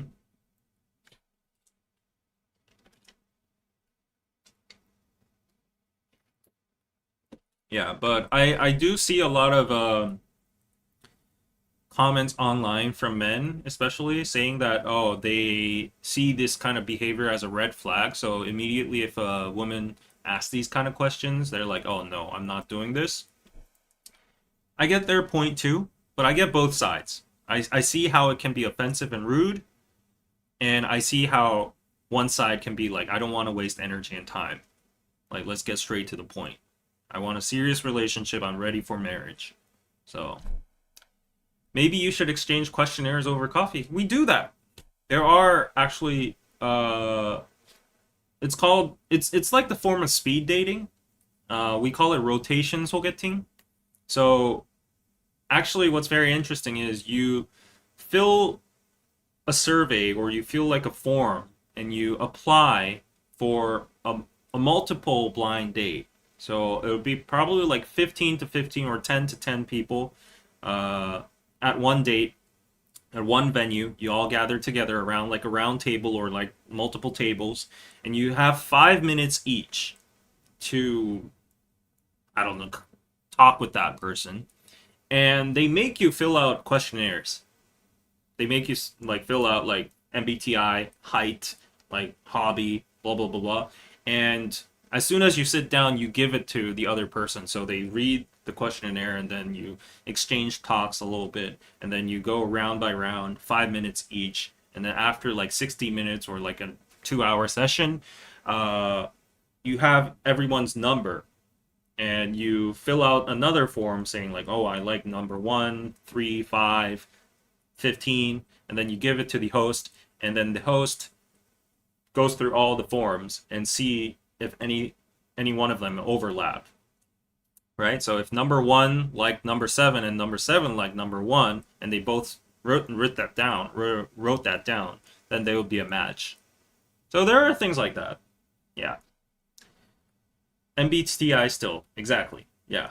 The MBTI is still a big thing. I think it's not going to go away. It's going to be there anywhere, in the whole future. Is there any romance at all in Korean dating, or is it all status and materialism? It's just because I'm talking about these topics that it does look heavily materialistic and status. I would say like I'm a little bit more tilt towards this kind of talk because I'm in my 30s now and this is adjacent to my experience. But yeah, if you go back into like the teens or the 20s, back in the day, it was all romantic. Yeah, like Korean people, when they're romantic, they can be very romantic. That's the reason why a lot of foreigners come here and say they get love bombed because they've never experienced this much romantic behavior before. Like us, like Korean guys especially, our behavior in treating a girl, it's just we're just educated. We're just educated by media or like our friends or whatever. We're just expected to act in a certain way, and it's a bare minimum for us. But a lot of foreigners come here and date a Korean guy, and they're like, "Oh my gosh, he's treating me like a princess." When it's just like the bare minimum for me. Like there was one time I went on a date with this other foreigner girl, and I like we're just trained. It's just in our heads. When a car comes, when you're on a street, like you just pull the person in to the inward side, closer to the edge, so that like the car won't accidentally hit her on the shoulder or something like that. And I think that's just like very logical, right? Like that's just like a logical thing to do. It's not even like manners. It's just like basic safety and sense of space. But then that person later said like I was so touched by your behavior doing that. I was like, "Why?" And she's like, "Oh, in my country no guys do this. They don't care if like motorcycles come or whatever, blah blah blah blah." And like opening doors or like having like putting your hand over like the car rim so that they won't bump their heads and stuff, or calling taxis and like having like the tracking app, and seeing if you get off home, or like taking you home in front of your doorstep and stuff like that, or like carrying them on their backs on uphills with their high heels off and stuff like that. That's all like real stuff. If you go to like hilly places in Itaewon, you'll see a lot of guys like carrying their girlfriends on their backs with their heels off and stuff, and like carrying bags and waiting for them in front of like bathrooms and anniversaries, flowers all the time, steak dinners, sunset cafes, drives to outside of Seoul, going to Jeju Island, having like flower petals and all that shit. Yeah, I've been there, done all that, composing songs and memorizing guitar, like learning guitar. Been there, done all that. Standard Korean dude. So like Korean dudes definitely have romance. There's definitely a lot of romance. It's the bare minimum for us, and a lot of foreign women like on TikTok say like, "Oh, Korean guys are so like romantic or whatever." So it's all there, but like once you go to your 30s, people are on their clock, and they become like more realistic. They're like, oh, I don't got time to give her, you know. No, it's not usually from the guy side. It's more from the woman side. Like it's like, okay, you give me flowers or like I don't know buffet dinners. Hokang says I love all of that, but like tell me if you have an apartment or your health insurance and your parents' retirement is all prepared. So, um, yeah. My friend tried Korean Cupid in 12 hours and she felt like a meat market. What? She said 100 plus in just hours, so she deleted her account too much. Oh, you mean yeah, that's normal for women on dating apps. Like, you just go on a dating app and like all these guys will line up. Hmm. Yeah. Okay. So, okay, let's go through the next stuff real quick. I can't think of any more rude questions on the top of my head right now. Mm, yeah, I think there's a lot of rude stuff, but mm, I think a lot of people just comment about like fitness in general, body shaming. It's not even body shaming. It's not seen as body shaming. It's like, are you working out nowadays? You seem like you gained some weight. You could use some workout. Like I heard running is now in trend. Stuff like that. They'll just like spit out that stuff and yeah, that's not considered no offensive or anything. Yeah. Are you going to the gym these days? Stuff like that. Hmm. Okay. Now this is an interesting thing. One car, two climates, why Koreans keep fighting over the subway's temperature. Now this is a real debate. I am a victim of this. I am angry about this as well. Even when the outside temperature is hot and humid in Seoul in July, you'll be welcomed with refreshing, cool, and air-conditioned cars once you step inside Seoul's famed subway system. Yet people are still complaining about their air conditioning. You look to your left, someone is shivering, texting on the authorities to turn off the air conditioning while others are sweating in the subway. Nobody's winning this war. Out of the 1.01 million discomfort complaints filed by commuters and riders last year, around 78.4% were complaints about the temperature being too hot. Okay, now I can relate with that. Being too hot can be a complaint. I have my own opinion, so let me say that. Seoul Metro's response is mostly information and nudges. It put up stickers explaining how the heating and cooling works on line 2, line 8 last year, number 6 was added. Riders still have options on their own. Those who find temperatures in the subway cold can move to carriages with warmer temperatures. The cars labeled with weak air conditioning sticker are kept 1 degree Celsius warmer than the rest. So this is great information. If you ever visit Korea, Seoul, I think this applies to Busan and other cities as well too. If you ever feel like in the summer when the AC is expected to come out, if you ever feel like it's too hot in here, no, it's too cold in here. So if you ever feel like it's too cold in the subway, there are designated carts, carriages that are supposed to be weak air conditioning, and they'll have stickers on the glass saying that this is the weak air conditioning carriage.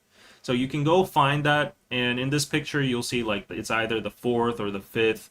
So you can go find that. But the problem is, as I told you, the complaints were all about being too warm. Sometimes it's freezing cold, right? So I like it being cold. I actually, you know, it's better to be freezing cold than super hot during the summer, no? So I don't get why people would complain about like being too cold if they can move to other carriages, like if they had that knowledge, or like they know it's summer and they know that most people like it being cool. Like you as an individual might feel like you're gonna freeze to death right now, but that's just how it is. And it's summer and it's supposed to be cool, and it's like first world problems complaining. Like you have freaking air conditioning, you have air conditioning blasting in the subway, And rather than complaining, it's like too cold, I'm gonna die, I'm gonna freeze to death. Like you can just withstand that cold, right? Like I've never understood that. But like being warm, being too hot, like you're sweaty, everyone's smelly, like you get sticky and everyone's like all close to each other and their arms are touching each other. Those are the situations you want to avoid. So like I definitely understand why people are complaining about being warm, but like being about cold, like there's a saying for that in Korean. 복에 겨웠다. That means you're drowning in luck or drowning in happiness. That means like you're so happy you can't even see like the the gratefulness you should have. The appreciation you should have in this situation. Some countries don't have any air conditioning at all. Like go to I don't know, does the New York subway have air conditioning? Like you would be steamed to death in some subways. And you're complaining really in the summer that you feel like you're in a fridge? No. It's better to be over cold than warm during the summer. Like I'd like to be in a Costco uh you know whenever I go to like Costco or like these big grocery markets, like you go to the frozen section and you enter like a certain uh there's like a curtain, you enter that place and it's like super cold. Sometimes it's like that in the subway and some people might feel cold. I get it, but like what are you gonna do when like suddenly you go to Gangnam Station and 100 people come into the carriage and then like the heat goes up, so I mean, I don't understand why people have to send like texts saying to the Seoul Metro saying like, "Oh, this carriage is too cold right now. It's freaking summer. Go outside. You're hot, then you're cold. S slash True You're Rose hot, Girl. then you're cold." Kudos, girl. Oh, Katy Perry? Is that the reference here? Or I'm not very into pop culture, so okay. You're very witty. Yeah, I like Aaron. Sometimes his super chats can be a little um too edgy, let me say. But I appreciate the fact that it's always on topic though. That's why I read them out loud sometimes despite maybe it might be questionable. Because like some super chats or some comments come totally out of the blue in random subjects, but Aaron's super chats always come in connection to the subject, however it is. Yeah, some lines on the London tube are not air conditioning. Yeah, like when I was in London last year, and the line from our place to like certain places, like it was totally like the old school like tube. But then when I was going to the airport, there was this new line, the Elizabeth line. And I was like, oh, thank God, modern technology, air conditioning. Yeah. I personally agree with you, but some people are overly sensitive about going between cold and hot, potentially making them sick. I understand that too, but I'm gonna be a little harsh on this. Public transportation systems cannot be set on a standard towards individual people. If you know that you are sensitive towards being cold or hot or like temperature differences, then you have to prepare it individually as well too. You would actually have to carry a cardigan or a little jacket or something like that where you can take on and off. Whereas other people, the majority, they're enjoying the air conditioning or whatever it is, the situation. Like you have to match the majority. That's how public transportations work, right? So, yeah. Unless you're like disabled, like now that's a different situation. But if it's not like a lethal situation, yeah, if it's just like your own individual medical condition, like the whole majority or the public transportation system cannot customize towards you, right? I guess they can temporarily do it because like if you say like I feel really sick right now, could you temporarily shut down the AC or lower increase the temperature, then maybe there might be some moving room for maybe 10 minutes until you get off. But in general, I think it's very hard to cater towards all those demands and different conditions. And yeah, yeah, uh agreed, right? Wisdom strikes again. If you're cold, put on a sweater or jacket. In summertime, you can only take so much off. Yeah. So when I was in Singapore, it was amazing to me because it's freezing cold over there as well. Like, I used to go study at this library. Whichever hall I went to in my school there, it was always freezing cold. So outside, it's like always super hot. You're all sweaty and you're all in like flip-flops and short sleeves and short pants. And you go inside and you're freezing to death. So after a week, I learned that you need to carry your own like jacket or cardigan. Mhm. Yeah. Okay, on to the next one. Oh wow, this live is getting long. I always plan my lives to be like an hour and a half, but it's always 2 hours for some reason. I just talk a lot. Okay, next one, Tank Day, a little update on the video I made. If you haven't watched that video essay of mine, it got a lot of views. I'm very happy. But there was the Tank Day controversy. You can go check that out. But Starbucks took a substantial hit, I say. They took a $30 million hit, like $20 million hit in sales ever since the promotion controversy. They shut down their business earlier than usual for a single day, and then they made like history lessons mandatory for the employees. I don't know why the employees had to be educated, but I guess it was a gesture. Uh, when like one marketing employee or like a team messed up. Um, but yeah, now they're back. They're resuming promotions after the Tank Day controversy, and they're giving out discount coupons, Starbucks reward members, and they're giving 30% discount coupons for food items as well. And new users who join by July 31st will receive the coupons the day after signing up. So I guess if you're in Korea, you could do that.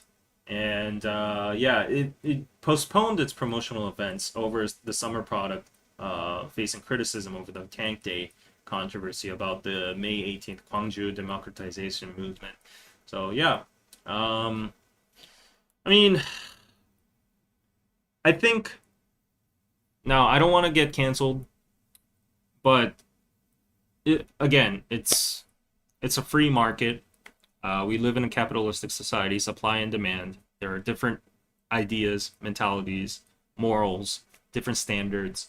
Uh, I do understand when the promotion came out, people boycotting was definitely valid and it was a needed cause. It was a necessary cause and action and respect to them, to everybody who boycotted. And actually, you saw change, and they actually took a big hit.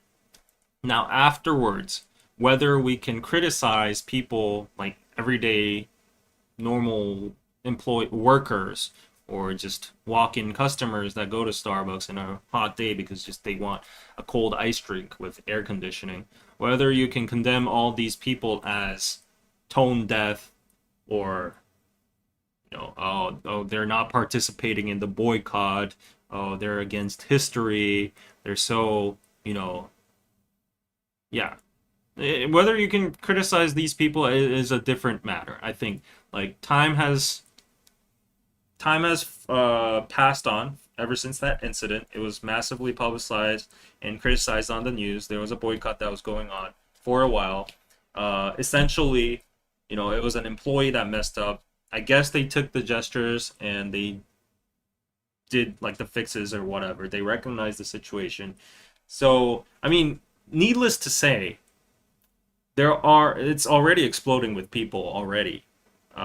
Even when they got canceled after a week, it was already swarming with people inside. So this is all like I don't even have to address this, but like there are a lot of people on the internet or around me sometimes who are just very overly critical towards people that go to Starbucks. I've actually seen a friend, and I get it because he's from the Chola province and he has that internalized pain that runs down from his like family and his relatives. I get it. And he has the right to do that. He has the right to criticize people. But sometimes when I see from a neutral standpoint, like I was talking to him and he said like, "Oh, do you know like that other guy, like our other friend?"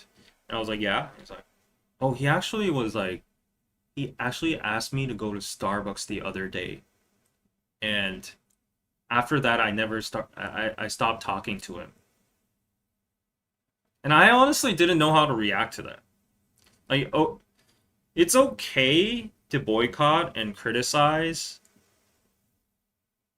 but like just because of that you cut ties. I mean, I think it's a different issue from like I don't know, like someone I think it's case to case. Like you definitely the severity and the longevity of the boycott or whatever, it's going to be different case to case. If someone came up to me and said like a racist thing or like a neo-Nazi kind of behavior, then I might cut off ties. And that could also be a valid standard for my friend as well because like he's from that region. So maybe I'm the one who's like not being able to. But to me in that moment it kind of sounded like a overreaction to me. Yeah, just using common sense. Like I understand there was a controversy, but is it really that much to like cut ties with a friend just because he said he asked you to go to Starbucks? Yeah, everything's relative, so in his standpoint, it might stand. But yeah, I don't think it's like equivalent to like your friend directly being racist or being a Nazi or something like that. He's just going to Starbucks because it's there and it's a coffee shop and you can get an Americano. You might have other choices, but what if it was just there, And at the end, if you actually go to the root of this problem, it was like a marketing team that messed up, like a marketing employee that messed up. So yeah, it was not the group itself that had this agenda, right? So yeah, yeah. I think the best move my friend could have made was maybe call him out or maybe just address it, saying like, "Hey, why not we go to another place? Because I just don't want to support this franchise because of those reasons." I think if he might have said that to my other friend, then he would have said, "Oh yeah, sure, like no problem."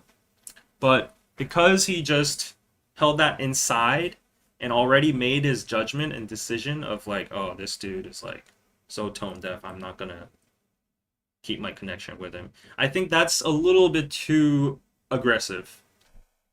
Yeah. So I don't know what you guys think. I don't know if I'd be so forgiving after learning what happened, but I wouldn't judge others. Yeah, you can't like force other people to boycott Starbucks because of what happened there. You know, did Starbucks publicly apologize? Yes, they did. The chairman apologized. They put out a public apology. Now they're giving out discount coupons. They did like historical education. Yeah, whether if it's heartfelt or not is the public to judge, looking at the vibes or the sentences or whatever. But you can never know if it's actually like heartfelt or sincere at its core, right? Yeah. So yeah, that's that. But Starbucks, I think the point is like why I brought this up is I think it's now to everyone their own choice. Like I think from now on, like people saying like, "Oh, I'm not gonna, like hang out with this person or that person's wrong for going to Starbucks." I think from this point on, after all the measures that have been taken, it, it's that's also freedom, but it's also freedom for this guy to go to Starbucks as well too. Yeah, that's just how society works. If it was like a huge problem, again, I said case by case, it's different. If Starbucks was literally, again, like I'm detaching it from global Starbucks. I already see the comments saying like, "Oh, Starbucks is funding the genocide." Korean Starbucks has nothing to do with that. So yeah, we're let's detach that. But yeah, um, because like sometimes you can't really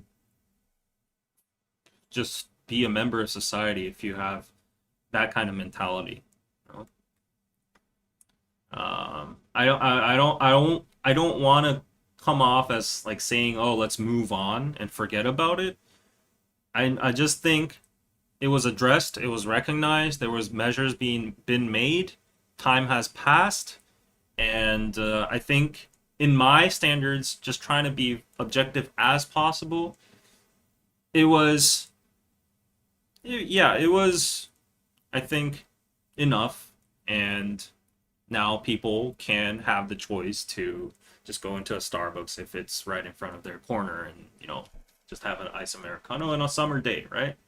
It's not that deep now. Okay, very sensitive topic.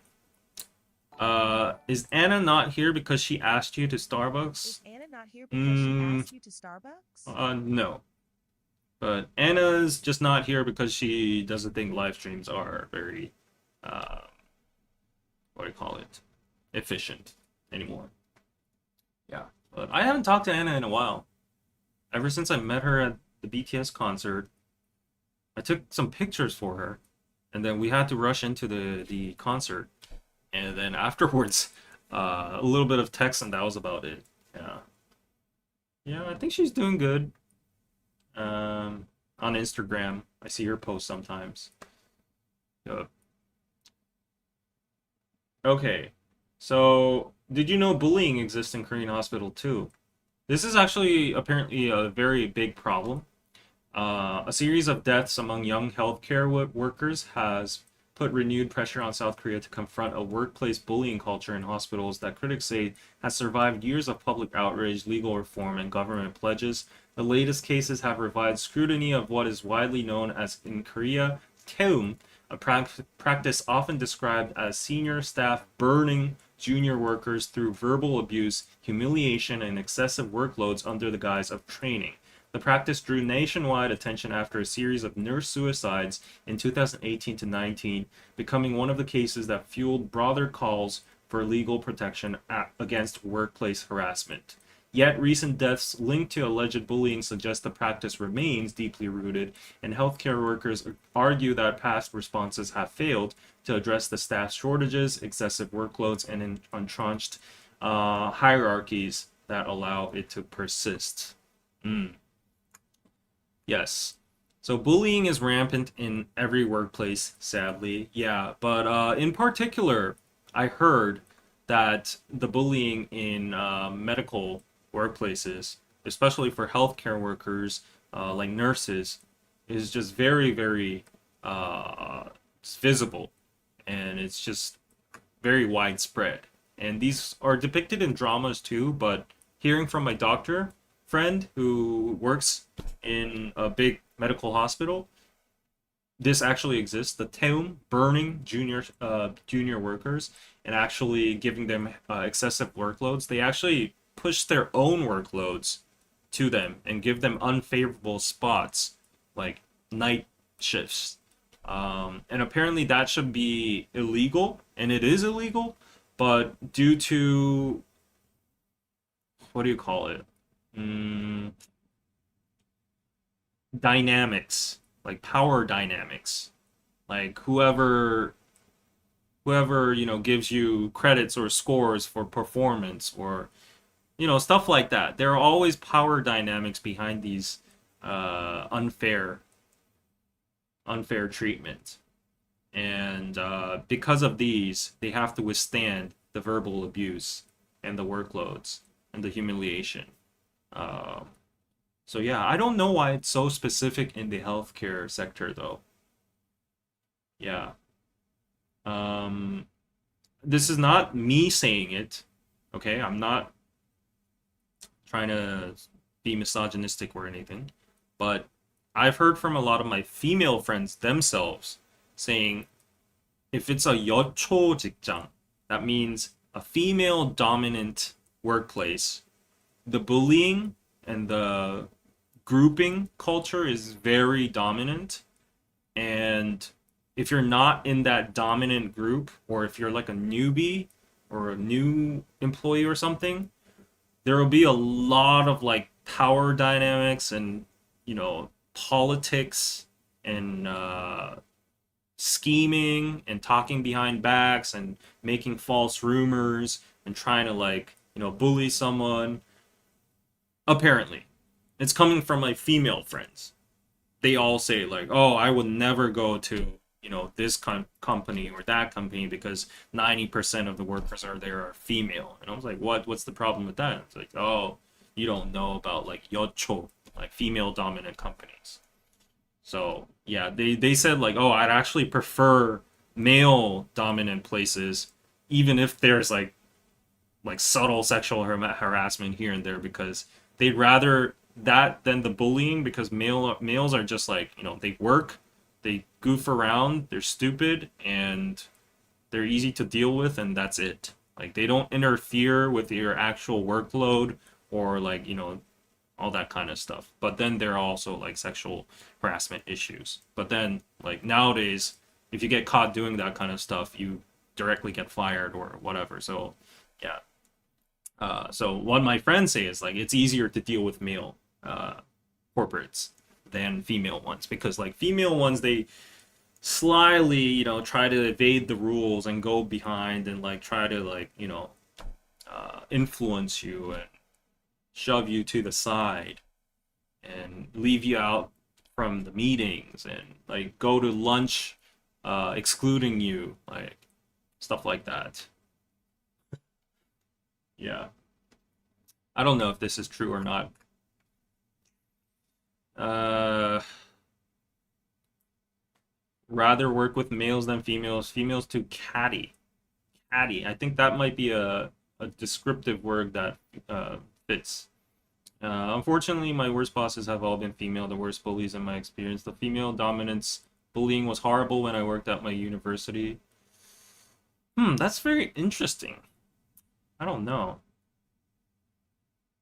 Healthcare is already hard in the emotions, which leads to burnout. If when the workers do this, I catch wind of it, my mother duck persona goes to full gear. Yeah. Mm. Yeah. So, anyways, I feel bad for the nurses because as you said, they already have very, very high emotional tasks and burnout and it's high stress and they see like people ill and shitting their pants every day and they have to take care of like people who have like I don't know cancer and illnesses so and they have shifts so they sometimes they have to go through all the night and my friend said like working in a hospital is actual hell because not because of the workload and the interaction with the patients. That's also one thing too, but it feels like you can't get any sunlight for the whole day. It's like you don't have any Confirming windows female except like dominant spaces. the patient rooms and the window sides. Like inside in the doctor rooms and the nurse rooms and everything is like white, all white, and it feels like you're in a psychiatric, you know, mental hospital. Literally, it is a hospital, but he feels like you're going crazy. I don't know if that's true, but yeah, he was like, I feel so trapped, because I was like complaining about like what some of my situation. I was like, I felt so stressed. I couldn't stay home, so I went out to a cafe and I just filmed the cafe view and like uploaded to my group chat. And he was like, "Oh, I'm so jealous. I'm trapped in this mental, you know, uh, room with." all white painting surrounding me, and people are coughing, and they're all ill, and they're all like shitting, and he has to be he's like called to the ER and like all that. So high stress environment for sure. Coming from that industry, it's not an easy industry to start with, but especially hard from female. Nursing has a lot of burnout here. Yeah, so I really respect nurses a lot. But you know what? What's very sad is that I've heard from a lot of people. It's probably a stereotype, but I've actually heard from a lot of my male friends that have dated a lot of not a lot of, but a lot of my male friends that have dated nurses, like female nurses before, that every single one of them uh they broke up because my friends couldn't handle the feeling like they were being felt as emotional dumpsters. They A lot of them said that nurses, uh, because they're holding down like their emotional like urges and their stress, and like through night shifts, and they're less deprived on sleep and stuff. And then when they meet their partners, when a conflict occurs and something erupts and something explodes, or sometimes when like they're just calling each other, a tsunami of emotions and like negativity and stress just like bulldozes through.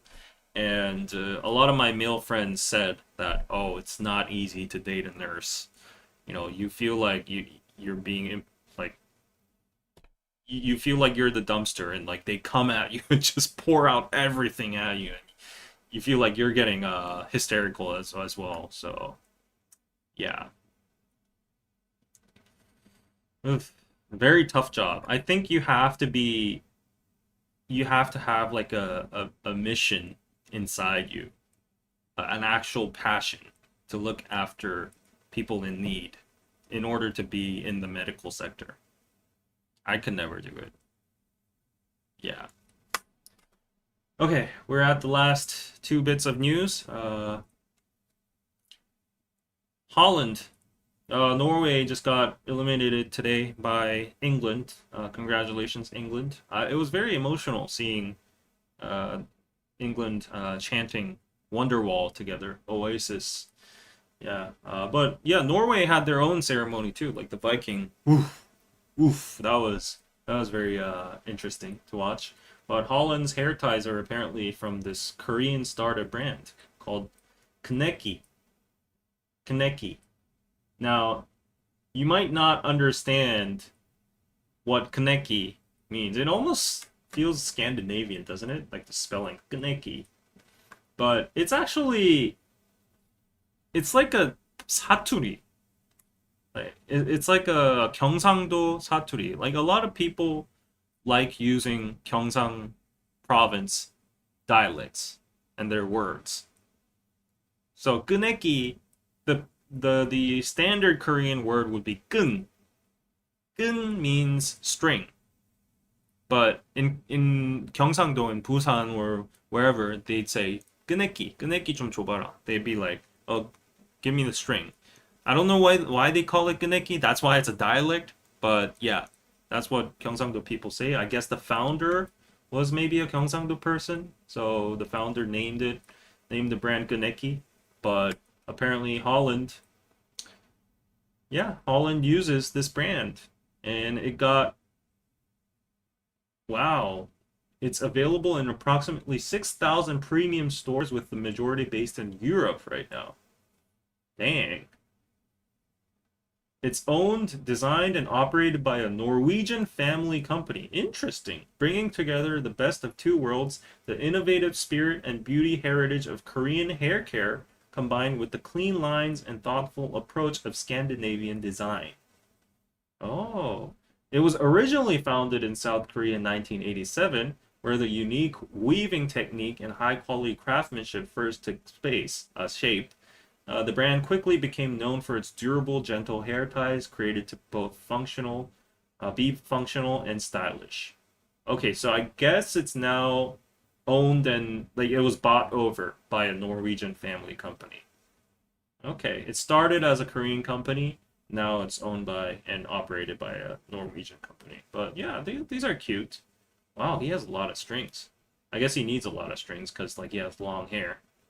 Yeah. Oh wow, he looks pretty. Holland, Holland. It's, Holland is a proud Norwegian. Yeah, there's so many memes about Holland. Yeah, he's iconic. I don't think I've ever seen like a iconic player after like in our generation, my generation. I think it's always been Ronaldo, Messi, and then maybe Zlatan, and then I don't think has been like a symbol or an icon. Like there are great players, of course. Like I could name drop a few. In Asia, it's definitely Sunny, but like in worldwide, I don't know. But Holland is, I think, like the most recent football icon in terms of like visuals or his presence and his skill and everything. So yeah, Holland is one to watch for sure.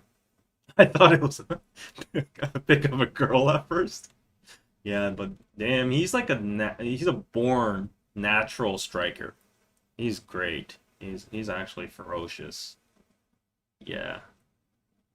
His iconic ceremony, the meditating ceremony.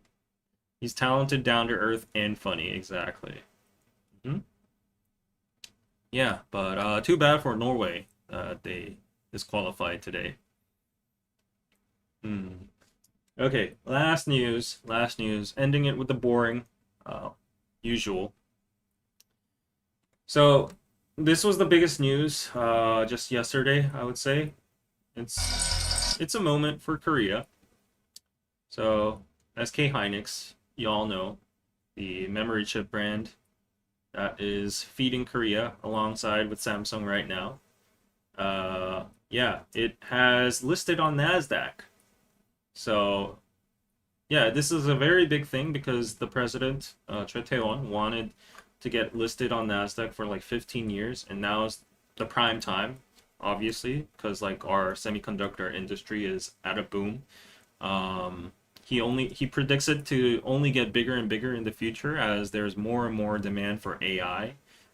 He literally said that the AI boom we're at right now is in terms of a human being's age. We're only at a third or fourth year old child stage. Like when we go to the age of agentic AI and like actual physical AI and moreover, actual, human level AI, then there's going to be more and more demand for semiconductors, memory chips, and whatever, computing power and electricity and all that. But yeah, it was pretty interesting to see like SK Hynix, a Korean brand, like, decorate Times Square over here with the Nasdaq listing and do the opening bell. And yeah, they already surpassed Micron Technology, which is like a chip company of America. And yeah, so it's a recognizable historical moment. Who knew that Korea would be at the forefront of the AI boom? Like, this is actually pretty, yeah, it's unthinkable, honestly. Korea was a poor, dirt poor country that was living off of manufacturing, making what do you call them? Wigs, socks, and all that kind of stuff, and shoes. They were exporting miners and nurses to Germany and all over the world. And now we're producing high-tech chips and providing it to like the biggest companies in the world. And it's great for us because everybody says that there's going to be a definitive loser in this chicken game. So they're calling it a chicken game, this AI race right now, like where Meta, Google, Anthropic, OpenAI, and all these different companies that are just pouring in billions of dollars into data centers and buying chips and chips. They're hoarding the chips from Nvidia. So Nvidia is the biggest beneficiary, and then we got TSMC, Samsung, SK Hynix, and Micron. These groups are going to be untouchable during the AI era because these companies will need to buy the chips no matter what. But then at the end of this race, there's definitely going to be a company that is not going to be able to survive. That's just why these companies are not slowing down on buying these chips. They're putting out like bonds and like they're getting into debt buying all these chips. So yeah, it's going to be very interesting to see who's going to be the winner at the end. Or they could just abandon AI in the first place, like Apple did. Apple's not even going into AI. They chose not to be in the AI race. But I guess like yeah, in the future, the whoever wins this AI race after this chicken game is going to be like the next century owning corporate. That's for sure. Yeah, whoever gets dominance on AI. Yeah, and then like Elon Musk's company XAI is also into it as well too. So we got a lot of buyers. They're all buying from us, so it's making our country rich, and we're not losing anything from it.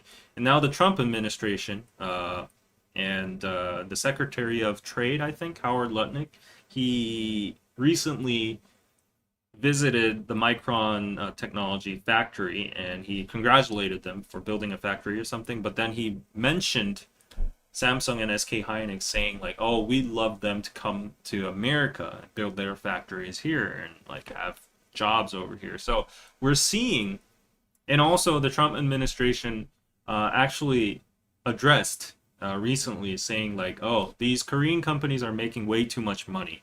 Actually, semiconductor companies as a whole, TSMC included, they're making way too much money. So we need to do something about this. So there are movements from the U.S. and the political sector trying to, you know, even this imbalance in profit making right now. Because like the big tech are like burning money like crazy, and we're all profiting from it. So I guess the U.S. is just, it feels like it's like losing a lot of capital on this. And then China is investing all its money into CXMT. It's like Changshin Semiconductors or something. So it's like a new AI race. Who the winner is going to be, I don't know. But Elon Musk yesterday mentioned that Anthropic, he didn't expect to, but is definitely the current winner of the AI race with Claude. So yeah, I might have to switch to Claude from Gemini, but I think Google's going to be the winner at the end. Yeah, but mhm. The more competition, the better for us, for sure. Yeah. But then like that's the paradox right now. The more competition, the better because the higher prices, the higher demand, the higher prices. But because of that, whether these American big tech companies can sustain all that expense is becoming the question, and the political sector is moving to try to, pressure Korean companies into, you know, lowering their prices somehow or moving to the U.S. or whatever. They might pull off the tariff cards or some kind of BS reason like the Georgia Hyundai factory raid or something like that. So a lot of people are aware right now that there might be some kind of curveball coming from the U.S. politics. But Xenia, thank you so much for the 98 jewels and gifts. And Lynn, it's 3 a.m. Wow, yeah, I gotta go to sleep too. Have a wonderful weekend, everyone. Thanks for tuning in up until this late hour. Thanks to everybody who sent super chats and supported me. And yeah, hopefully you can join next week as well too. I'm working very hard to make more videos. So yes, and let me just check one last time before I end, just in case.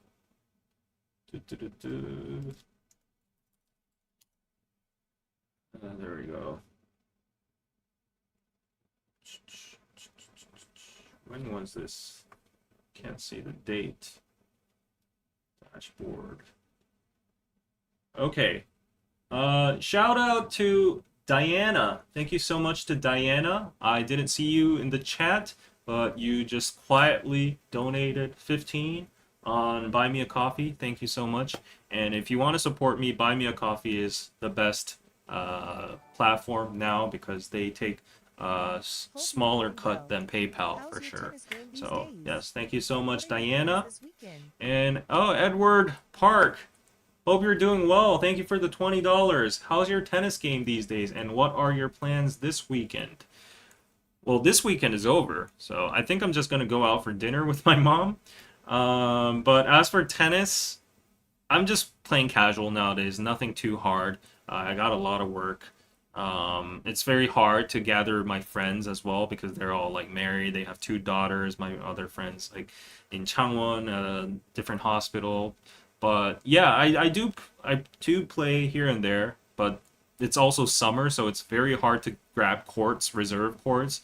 And when I do go out, like I wear those like balaclavas, whatever you call them, like only with your eyes out, like like a robber ski mask thing. And then I have like the black what do you call them? The sleeves on. Not trying to get suntanned. So yeah, but yeah, tennis is cool. I guess next week I don't know if I have any plans, but probably I'll be preparing for the next semester. So yeah, next semester going to Daegu again. David in those short shorts sprinting across the tennis court. See you at the Wimbledon next year. I hope so. That's one of my bucket lists. I want to go to one of the Grand Slams. It doesn't matter wherever it is. It's either the Wimbledon, that's in London, right? The U.S. Open in New York, the Australian Open in either Sydney or Melbourne, and then the one I always forget the pronunciation of, the one in France, Paris. The how do you pronounce that again?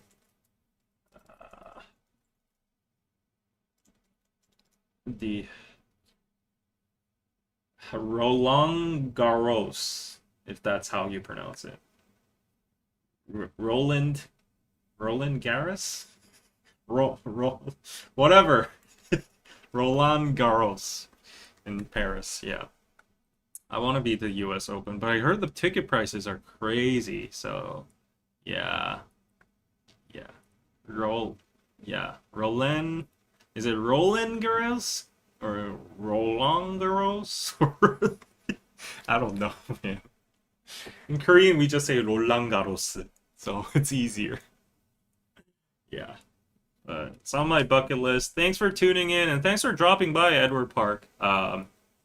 Edwardy Park. Great to see you.